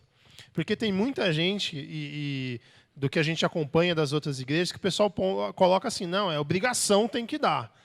Né? Tem igreja que até o obreiro, para ele ser obreiro, ele tem que dizimar, porque é uma obrigação. Mas, na opinião de vocês, isso é uma obrigação ou não?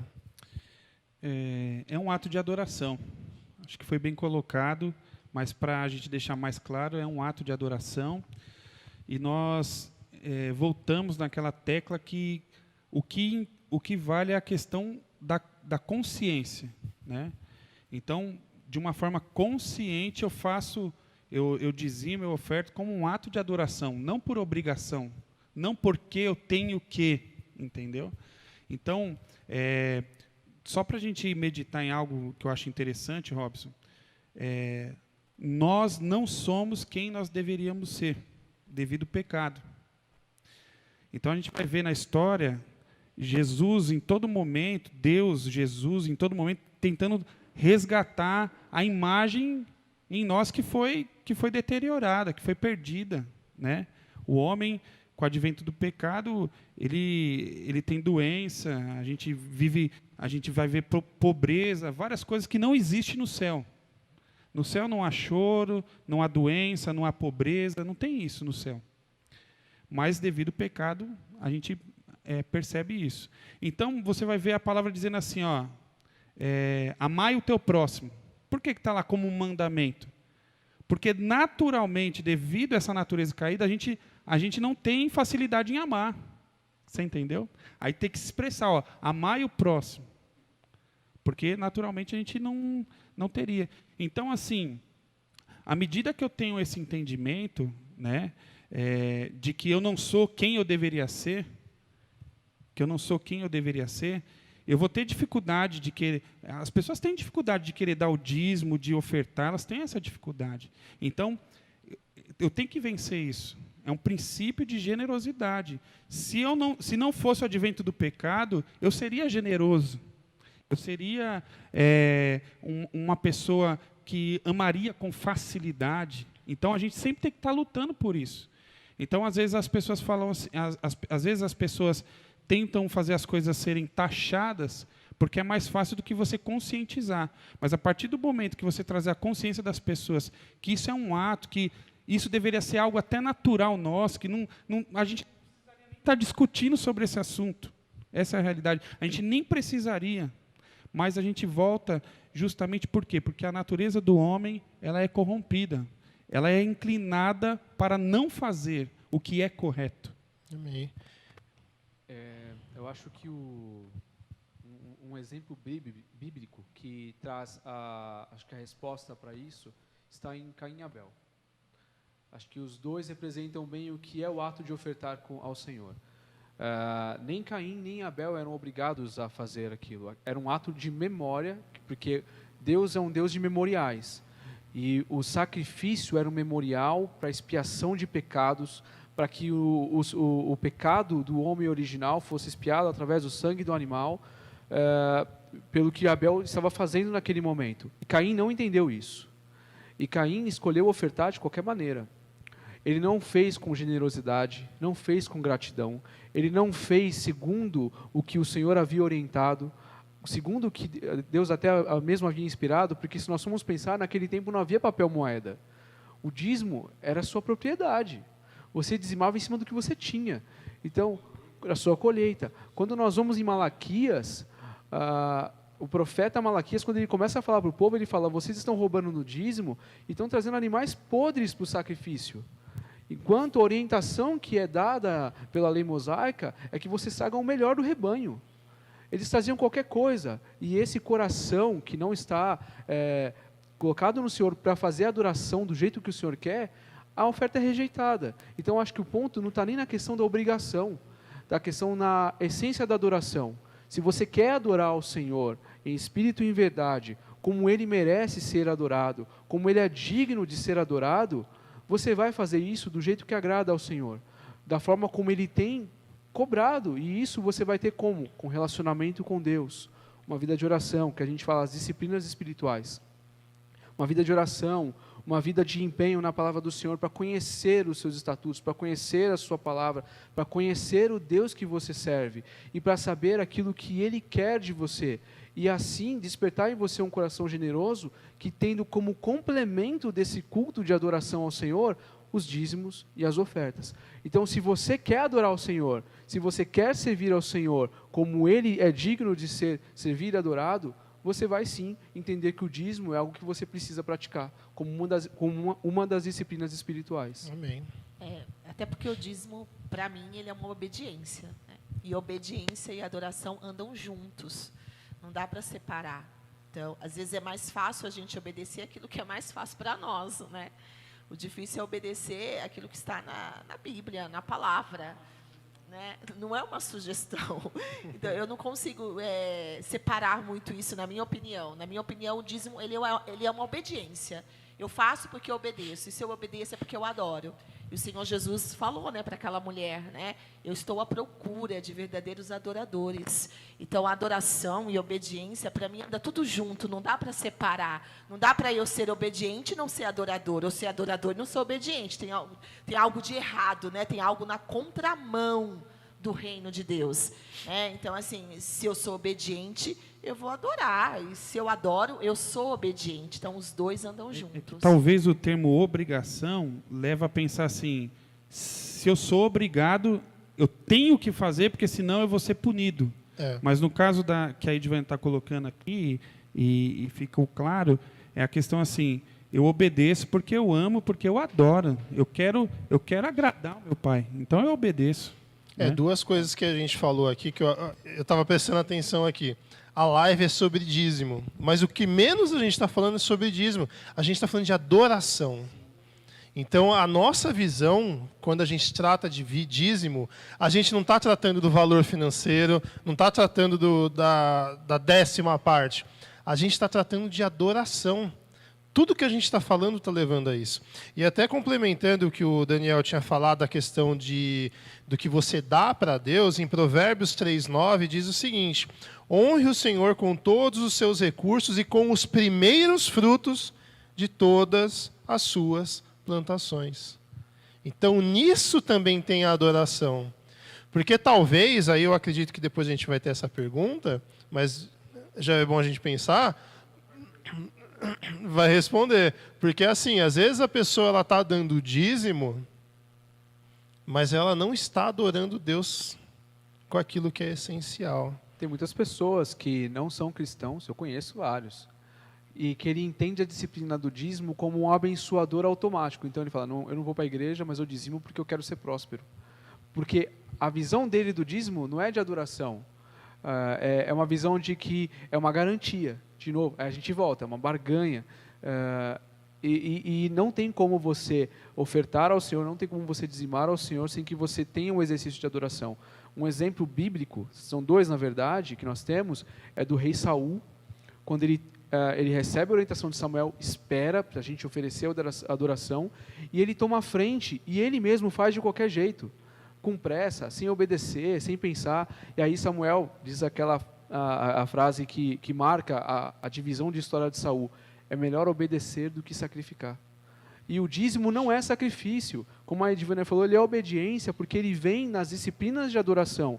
Então, se você quer adorar ao Senhor, você obedece aquilo que Ele pede como uma adoração perfeita. Não com sacrifício, não de qualquer jeito, não de forma atabalhoada, porque desse jeito, Deus não quer, é melhor obedecer do que sacrificar. Ou seja, como nós estamos falando de adoração, quando a gente fala na igreja de adorar a Deus, a gente pensa o quê? Eu venho para a igreja, sento no meu lugar, eu canto, eu escuto a palavra, mas você tem tipos de adoração. E para você adorar no sentido completo da palavra, adorar a Deus no completo, na essência, você tem que adorar Ele em todas as coisas. Seja no seu louvor, seja na sua oração, seja no seu dízimo e na sua oferta. Uma vida de adoração. Exatamente. Ação, né? A gente não consegue adorar a Deus em todos os sentidos se a gente adorar Ele em um ponto e não adorar em outro. Né? Então a gente meio que está sendo falso com a gente. Próxima pergunta, essa pergunta também é bem bacana e eu tenho certeza que alguns irmãos se fazem essa pergunta. Dizimar é um ato individual ou familiar? Por exemplo, sei lá, eu casado, eu dizimo, a minha esposa não. Isso é um ato que eu posso trabalhar nessa questão só familiar ou ele tem que ser obrigatoriamente individual? A Edivânia já se prontificou isso aí, Edivânia. Para mim é individual, né? Então, lá em casa, eu sou dizimista e o meu esposo também é dizimista. Até porque a salvação ela é individual, né? E eu acredito assim, nós temos lá em casa os nossos salários, rendas, são tudo junto. Nós temos isso por costume como família, como esposo. Então, a gente não tem separação de salários lá em casa. Mas, quando a gente trata de dízimo, a gente trata separado. Então, ele dizima e eu dizimo porque eu entendo que isso é individual. Eu entendo que isso é uma adoração minha, uma obediência minha para com o meu Deus. E ele também, dessa forma, também. Isso, na minha visão, respeito quem faz familiar. Sim. Mas eu entendo que é uma adoração, é uma obediência individual. É algo que... e aí, é como a gente já falou aqui, né? A gente não está aqui colocando porcentagens. Nós estamos colocando aqui forma de adoração. Então, se nós dois podemos fazer isso, e aí cabe também a necessidade de cada um, né? Cada um sabe a sua necessidade. Se nós sabemos disso, temos essa consciência de ajudar, por que não ser individual? Por que a minha filha, por que o meu esposo, eles não podem ensinar a criança no caminho que ela deve andar desde pequenininho, né? Eu lembro que até o pastor contou um testemunho da Rafaela, uma vez, que ela fez questão, ela queria dizimar. Então, a gente tem que ensinar, sim, que essa adoração ela é uma adoração individual, né? Porque a gente também... Aí, vamos lá, partir do princípio da adoração. Então, se eu estou falando só de família, quer dizer que parece que eu fico só responsável por aquela adoração, né? Então, nós temos que ensinar que todas as nossas casas devem ser um adorador. É um ato individual e, ao mesmo tempo, familiar. Porque o indivíduo tem que mostrar para o coletivo que tem que ser feito. Você entendeu? Aí se torna familiar. Mas eu entendi, a sua pergunta é assim: se eu dizimar, minha esposa está isenta, né? Está livre. Está livre. Então, no nosso caso, por sermos da mesma, trabalharmos juntos, termos uma mesma empresa, uma única renda, uma conta só, então a gente faz isso de forma juntos, porque ela não tem a retirada dela e eu tenho a minha retirada. A gente tem a retirada familiar. Então, a gente faz juntos, né? Vai ter um único envelope, enfim. Aí, nesse caso, funciona familiar, é diferente. Mas, assim, é um princípio individual. Um exemplo. Se eu quiser ser um dizimista, né? A gente está falando de dizimar. Dizimar é detonar, né? Não. É dar o dízimo. Se eu quiser dar o dízimo e minha esposa não quiser, eu vou continuar dando, porque é um princípio meu, independente se ela quiser ou não, é um indivíduo, né? Mas você não vai dar o valor por ela, você vai dar o valor referente ao seu. Eu acredito que não é a questão, a gente vai voltar lá no começo, não é a questão de dar, é a questão da consciência, ela não foi vencida na consciência, então tão logo não tem efeito, né? O efeito é a gratidão, é a adoração. Não é eu vou dar para isentar que o gafanhoto pega ela. Eu vou cobrir ela, vou revestir ela. Eu posso fazer isso em oração, em outras coisas, mas nem fazendo isso exime ela da responsabilidade de ela orar, de ela buscar, de ela ter a particularidade dela com Deus. Então, assim, é individual. Legal. Senão vira indulgência, né? É verdade. Você acaba pagando para tentar salvar o outro. Pagar pelo... E já deu um problema isso. Eu concordo. Eu acho que assim, eu acho que eu fico no meio termo, porque na verdade eu entendo a questão é o princípio individual. Então, por exemplo, se a gente falou até na live de finanças que é importante o casal ter as finanças conjuntas, porque você consegue administrar melhor a riqueza, consegue administrar melhor os rendimentos, você tem uma gestão mais tranquila e mais transparente do que vocês têm dentro da família. E assim, você separar, aí é a questão da pessoalidade. Então, o princípio é individual. Se os dois querem dizimar, individualmente a decisão vem. O despertar, o desejo, definir qual vai ser a contribuição, como vamos fazer isso é individual. A forma, o conceito, se vai ser em um envelope ou dois, isso já é uma questão muito mais de formalidade. Então, por exemplo, você deu o exemplo da sua casa, os dois trabalham juntos, muito mais, um tem retirado, outro não, acaba colocando. A minha casa é a mesma coisa. No meu caso, a minha esposa não trabalha formalmente no mercado, mas trabalha com a minha Você tem que pagar um troca. salário para sua esposa, porque 3 de uma vez ali, ó. Não, eu tô igual o Eucana, né? Eu não sou melhor para você do que 7 filhos? Não, brincadeiras à parte. Então, a minha esposa ela não trabalha. Não é por causa disso que a Evelyn não é dizimista. Eu dizimo pela minha família porque em conjunto nós tomamos as decisões. Então, não é uma coisa que eu chego nela e imponho. Evelyn, eu estou dizimando. Se você não quiser dizimar, arruma uma moedinha R$1 em qualquer coisa aí, você vai ter que dar um seu jeito de arrumar seu dízimo. Não, a gente decide em conjunto. Porque o ponto, o fundamento é o princípio do indivíduo. Se os dois concordaram, amém. Aí ela não concorda, como o Macedo falou, não vamos deixar de dizimar. Eu não vou deixar de dizimar. Eu não vou deixar de contribuir. Talvez eu tendo a gestão dos valores, não haverá alguma diferença financeira. Mas para Deus, em termos de adoração, tem. Porque, de novo, a gente não paga indulgência, a gente adora. Então, ela não despertar o desejo de dizimar e eu tendo o desejo de dizimar, isso não influencia no ato da adoração, desde que isso seja legítimo de quem está ofertando. E aí a gente volta nos pontos da legitimidade, daquilo que é a essência do contribuinte, né, do adorador. Amém. Tem uma pergunta aqui da irmã Rita Mendonça, está aqui com a gente? Tá com a gente? Tá com a gente hoje, ó. E é legal essa pergunta, porque ela é complexa no sentido dela, mas eu acho que é importante a gente falar. Uma pessoa que está sem congregar, mas ela está sempre dizimando, pode isso? Volta nos desigrejados lá, pastor. Então, assim, é complicado porque a gente está falando do ato, da essência de adorar a Deus, ótimo. Mas para que serve? Qual é o fim do dízimo? Além de adorar a Deus, ele tem um fim, ele tem um propósito. O propósito é a manutenção, né, da obra, do lugar aonde se congrega. Então, assim, proibido? Não é, mas você não tem uma igreja, você não tem um fim, você não desfruta daquilo. Então, para mim é um pouco assim, eu quero fazer uma viagem em família, né? Você não vai, tá? Você está fora dessa viagem. Aí eu mas você me patrocina, né? Você continua pagando para que a gente possa viajar, para que a gente possa fazer o que tem que ser feito.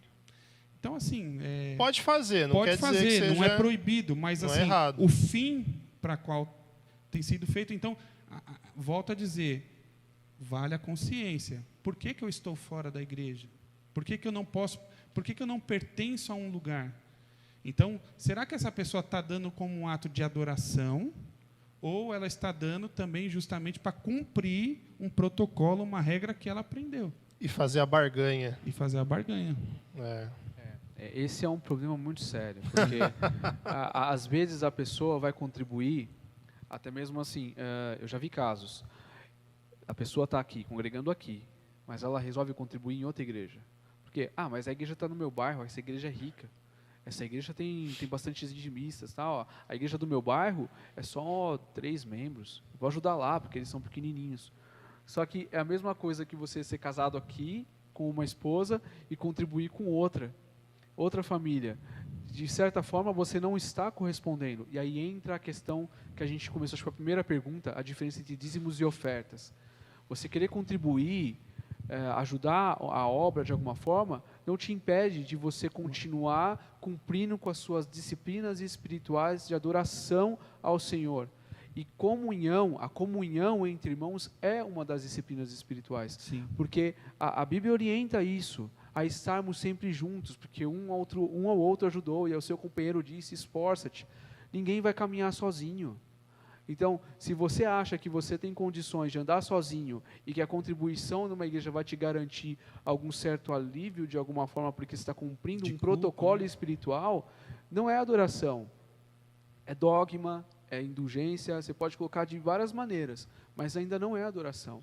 Porque a adoração ela é essencial, é uma coisa que nasce no coração de Deus e que começa a queimar no nosso coração como gratidão.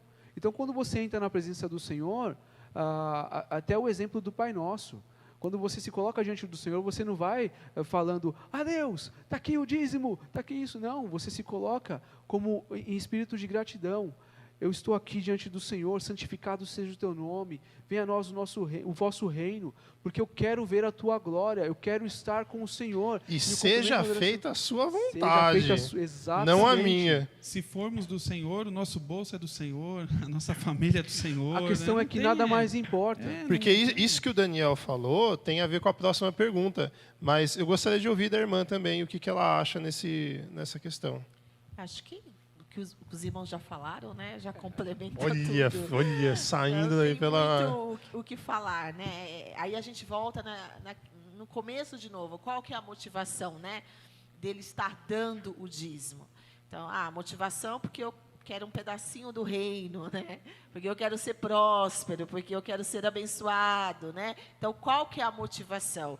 Ele pode fazer, né? Ele é livre para dar o dízimo, quem quiser dar, amém, né? Vai estar fazendo um bem para a manutenção aqui da obra, da casa de Deus. Agora, repensar qual que é o bem, como o pastor falou, né? Qual que é o bem que está fazendo para mim. E aí a gente volta de novo naquele assunto, a tal da motivação.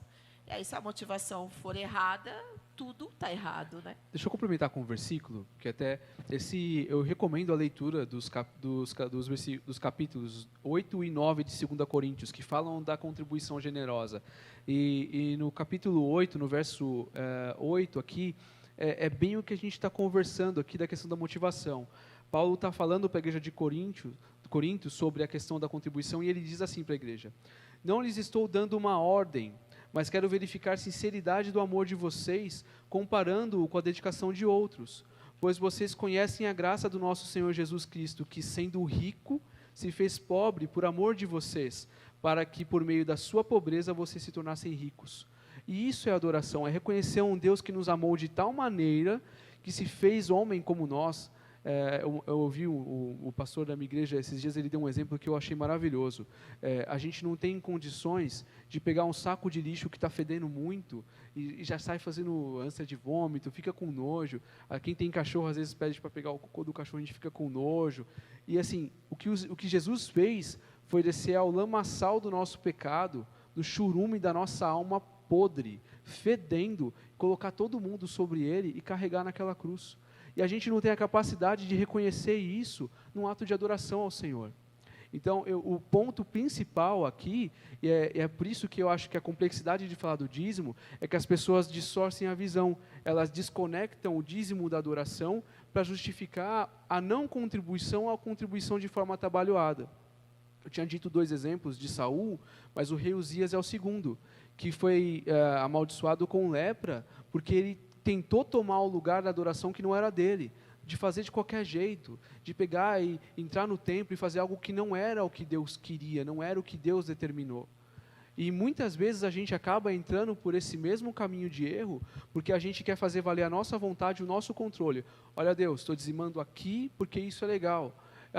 Aquela igreja lá eu não concordo, então eu vou dizimar ali. Mas é assim que Deus quer a adoração? Deus não é um Deus de desordem, de bagunça ou de qualquer tipo de intervenção da nossa parte. Ele trabalha as coisas do jeito certo e na forma correta. Ou seja, em Malaquias, quando ele falou de vocês estarem me roubando ou tomar à força, ele não estava falando necessariamente de roubar o dinheiro. Vocês estão me roubando a adoração. Exato. É esse que é o tema. E isso que o Daniel comentou, até já partindo aqui para uma última pergunta antes do momento aqui de louvor novamente, que a gente falou, né? Santificado seja o teu nome, venha a nós o vosso reino, seja feita a sua vontade, assim na terra como no céu. E tem gente que dá o dízimo, só que ele quer saber para onde vai. É um direito, como congregação. Mas ele dá o dízimo pensando assim, só vou dar o dízimo se for para comprar microfone, que a igreja está precisando. Se for para consertar o cano, Não, para isso não. Por exemplo, eu sou do louvor, então se Só for para comprar pro louvor instrumento, eu vou dar, se dou. não... E aí a pergunta é o seguinte, e essa é um pouco mais voltada para o pastor, mas também se vocês quiserem comentar. Onde são usados dízimos e ofertas que são dados na igreja? Certo, vamos lá. Antes de responder, é interessante e que isso seja uma prática de todos os lugares. Eu me sinto incomodado de frequentar um lugar cujo eu não posso ter acesso, ou é secreto, ou é trancafiado os gastos da igreja, né? Os gastos que ocorrem naquele lugar. Eu acho assim, se nós estamos falando que é uma família, que a gente participa das dores, que nós nos ajudamos mutuamente, que nós estamos aqui honrando os nossos compromissos, por que não saber para onde que é gasto? Então, hoje, o que é gasto aqui na igreja? Aluguel, limpeza do templo, compra de insumos, né, diversos, compra quando antes da pandemia a gente recolhia as ofertas para compra de literatura, de material para a escola bíblica dominical, para a sala, né, das crianças, enfim, para promover ações missionárias. A gente tem uma missionária, né, a nossa igreja, através da nossa igreja sede, a Videira Viva, ela participa de uma obra muito grande ali em Moçambique. Então, para ajudar aqueles que estão em aperto. Então, assim, são N coisas assim, que a gente poderia elencar aqui, mas assim, todas voltadas para o fim da obra de Deus, né? E você que é membro da Videira Viva, você tem mais do que o direito, você tem o dever, né, de um dia sentar e pedir, eu quero ver o livro, eu quero ver como que tem sido gerido as finanças da igreja. Por quê? É um princípio, é a transparência. Porque isso traz o quê? Segurança para aqueles que contribuem, falam assim, não, vale a pena, está sendo feito algo. Então, é difícil, às vezes, a gente participar de algo ou de algum lugar e a gente não vê para onde que está indo, não vê as coisas acontecendo. Então, a gente se incomoda, a gente fica um pouco preocupado. Mas, graças a Deus, aqui a gente tem esse princípio de transparência. Eu vou complementar até, citando o pastor Enoque, que esteve aqui na live de finanças. Tem que trazer ele outro dia aqui, viu? Ele é uma ótima referência no assunto. E eu aprendi com ele, desde muito tempo, uma frase que eu guardo para mim, que eu tenho como uma prática que funciona para quem quer ser transparente e honesto, que é a informação gera conhecimento, mas é a prestação de contas que te protege. Então, o ato de prestar contas gera proteção para você de diversas outras questões, acusações, assim por diante, porque ninguém vai ter o que dizer de você. E essa atitude que o pastor deve agora, tipo assim, você tem o dever de cobrar, de vir solicitar as informações, é um ato de prestação de contas que é um direito seu e que também é uma proteção para a igreja. E eu queria citar aqui, até a título de curiosidade, as pessoas perguntam, como que é gasto o dinheiro na igreja? E isso tem muito a ver também com a forma como a igreja é gerida. Por exemplo, eu estava pesquisando, algumas igrejas tradicionais americanas, elas não trabalham com o dízimo fixo. O que elas fazem? Elas fazem uma assembleia com os irmãos e definem um orçamento para o ano inteiro. Deu X valor, cada família vai contribuir com tanto valor. Então, cada família vai fazer a sua contribuição e as ofertas são anuais. Então, aí a família decide, não, eu vou contribuir tudo de uma vez e depois eu vou ofertando durante o ano. Não, eu vou fazer isso mensalmente. É um princípio de gestão da igreja. A adoração não foi substituída, porque a generosidade está ali como elemento. Mas a questão de organização foi a formalidade que a igreja escolheu. Outras igrejas europeias, em países que são muito ricos, elas começaram a pedir que os irmãos dizimassem 5% ao invés de 10%, porque estava começando a acumular muito dinheiro. Sim. E já não tinha muito como dar vazão.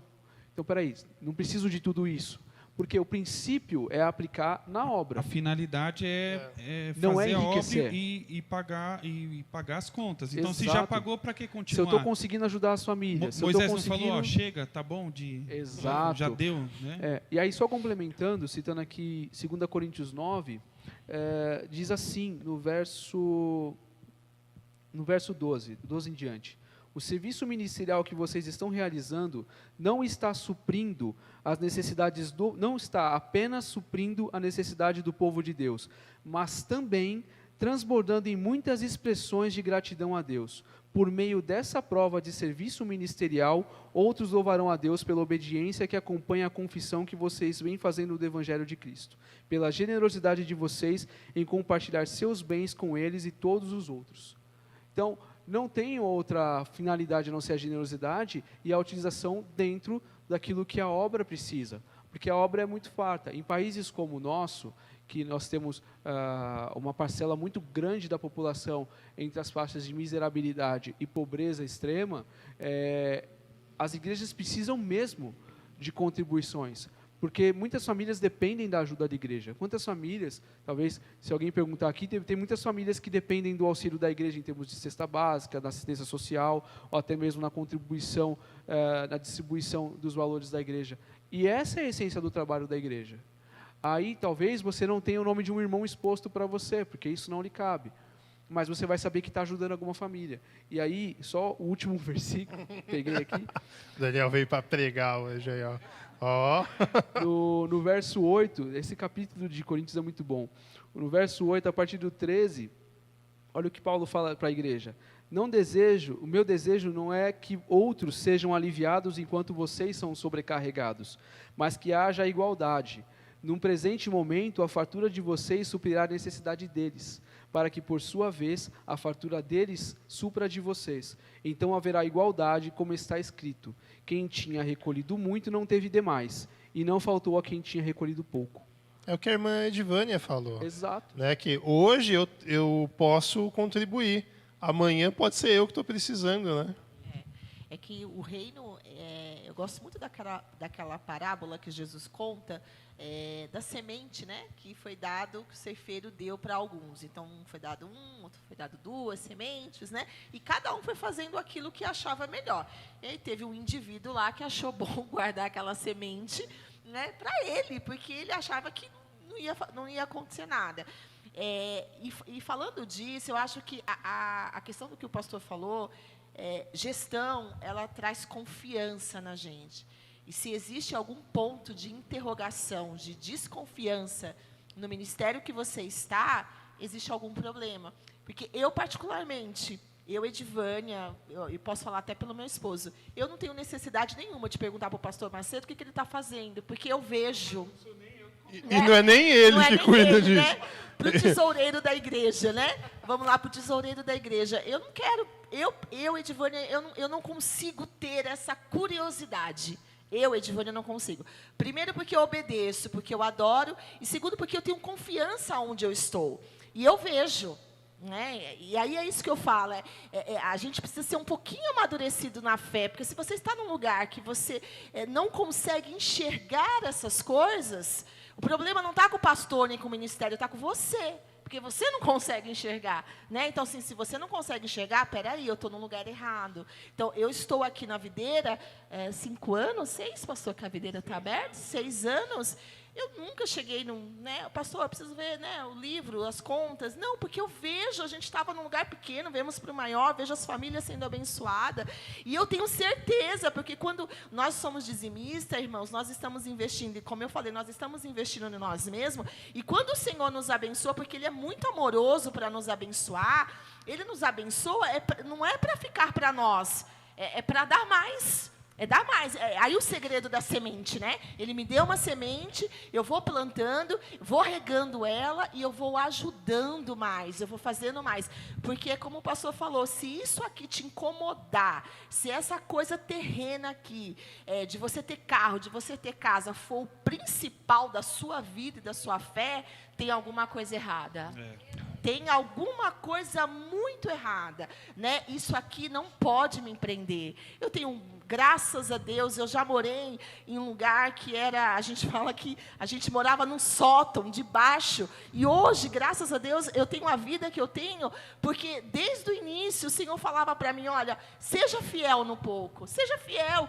E eu, às vezes, irmãos, tinha que trazer uma moedinha para a casa de Deus, porque era aquela que eu tinha. Né? Mas eu tive vezes que eu estava dentro de um ônibus, já aconteceu comigo, eu tinha acabado de receber meu salário, e o Senhor falar comigo dentro do ônibus, pega isso, essa quantia X, e dá para aquela pessoa. E eu falava assim, Jesus, mas eu nem conheço aquele cidadão. E Jesus falava, dê porque ela precisa.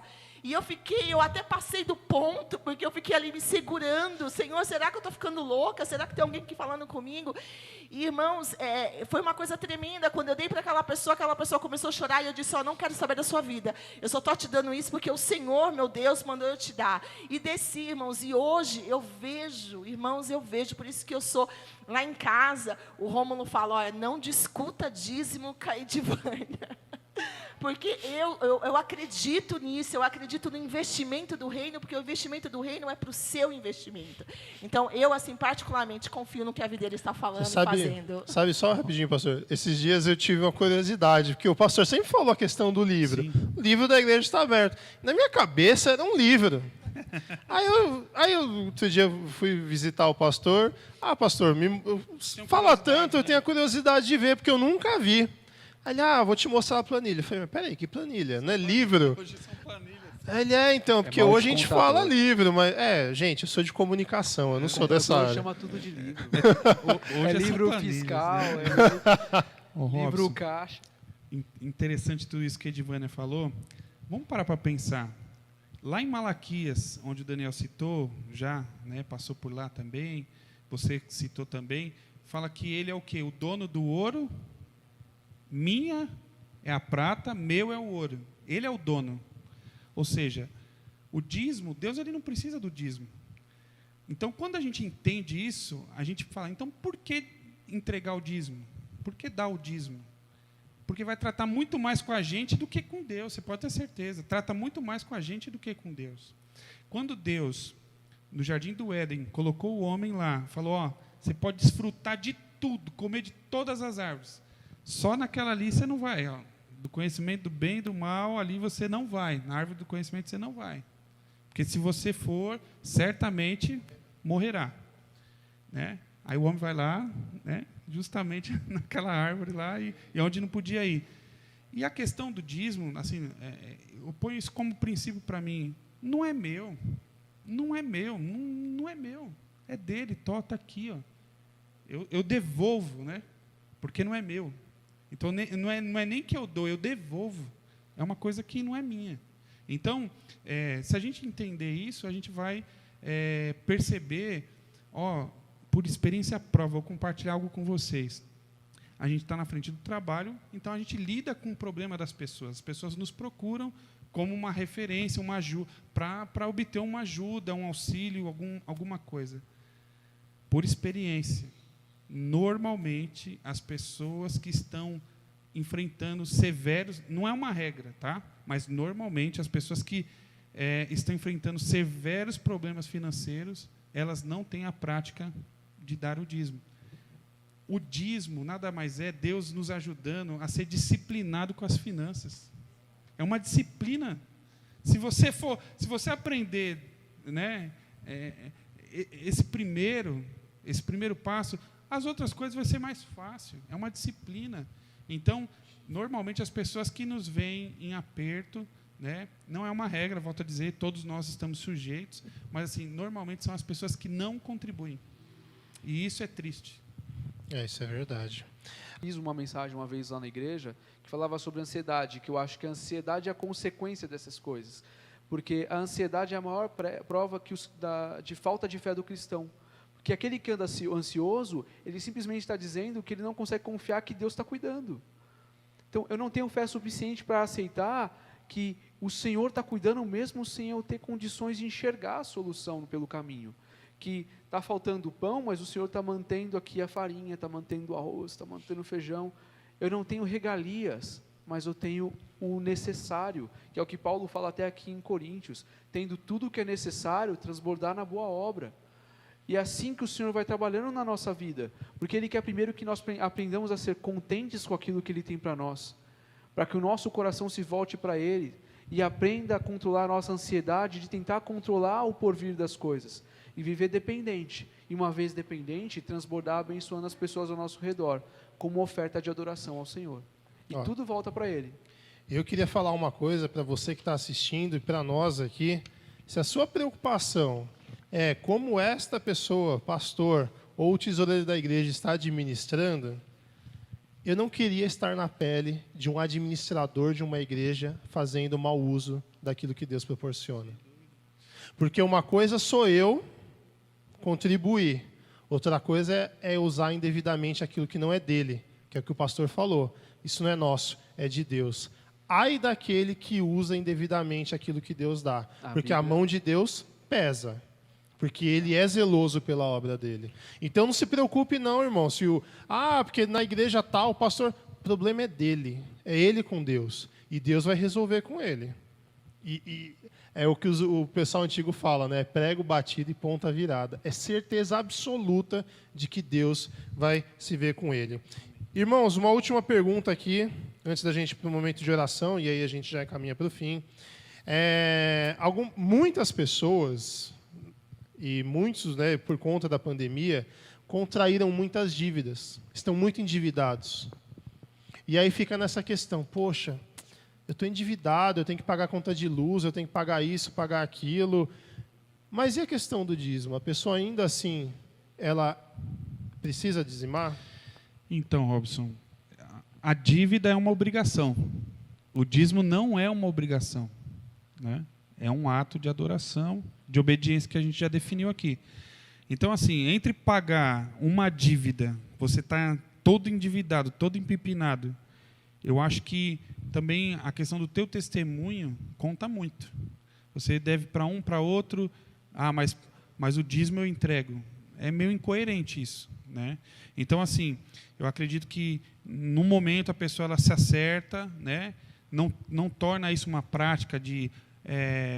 você fazer dívidas contando com o teu salário todo, né? Eu acho que é aí que está o erro, porque o princípio do dízimo, como o Daniel falou, é você dar a primícia. Então, recebeu, eu já tiro o que é de Deus, né? A novidade, o primeiro, eu já tiro o que é de Deus. Mas se você está com dívida, a minha recomendação como pastor é preferível que você pague suas dívidas do que você entregue o dízimo. Por quê? Porque, volto a dizer, as dívidas é uma obrigação. Então, uma pessoa toda endividada aí na sociedade, que testemunho que ela tem trazido, né? Qual é o exemplo que ela tem dado? Até porque volta no fato da pessoa não se sentir feliz, né, fazendo aquilo. Se né? for contribuir com o pesar, não Melhor contribua. não fazer. E assim, tem até outro ponto. Por que você se endividou? Nós nos endividamos normalmente porque a gente toma atitudes precipitadas, a gente anseia por alguma coisa e traz. Normalmente a pessoa se endivida porque ela tenta trazer alguma coisa do futuro para o presente, que é o conceito de juros. Os juros valoriza para frente quando você investe e traz a dívida para hoje quando você gasta. Então, você está trazendo o dinheiro para você, que seria lá para frente, desgastando ele, que é descapitalizando, até o presente momento. Então, você tomou dívidas por ansiedade, por falta de fé. E se a sua falta de fé te levou a isso, o que vai te levar a uma vida de regularidade, de adoração ao Senhor novamente? É a fé. Isso não implica que agora eu sou obrigado a dizimar, não. Isso implica que você vai precisar acertar a sua vida com o Senhor, se colocar aos pés dele, caminhar com o Senhor, conhecer aquele a quem você serve, aquele a quem você está proferindo o seu amor, desejar na sua glória, e assim endireitar a sua vida por completo, como o pastor Macedo disse. Você endireitando a sua vida, se colocando de uma forma apresentável, o Senhor vai reconhecer a sua adoração. Mas o que Ele quer, aí volta, é legitimidade, é sinceridade, é transparência, é amor. Verdade.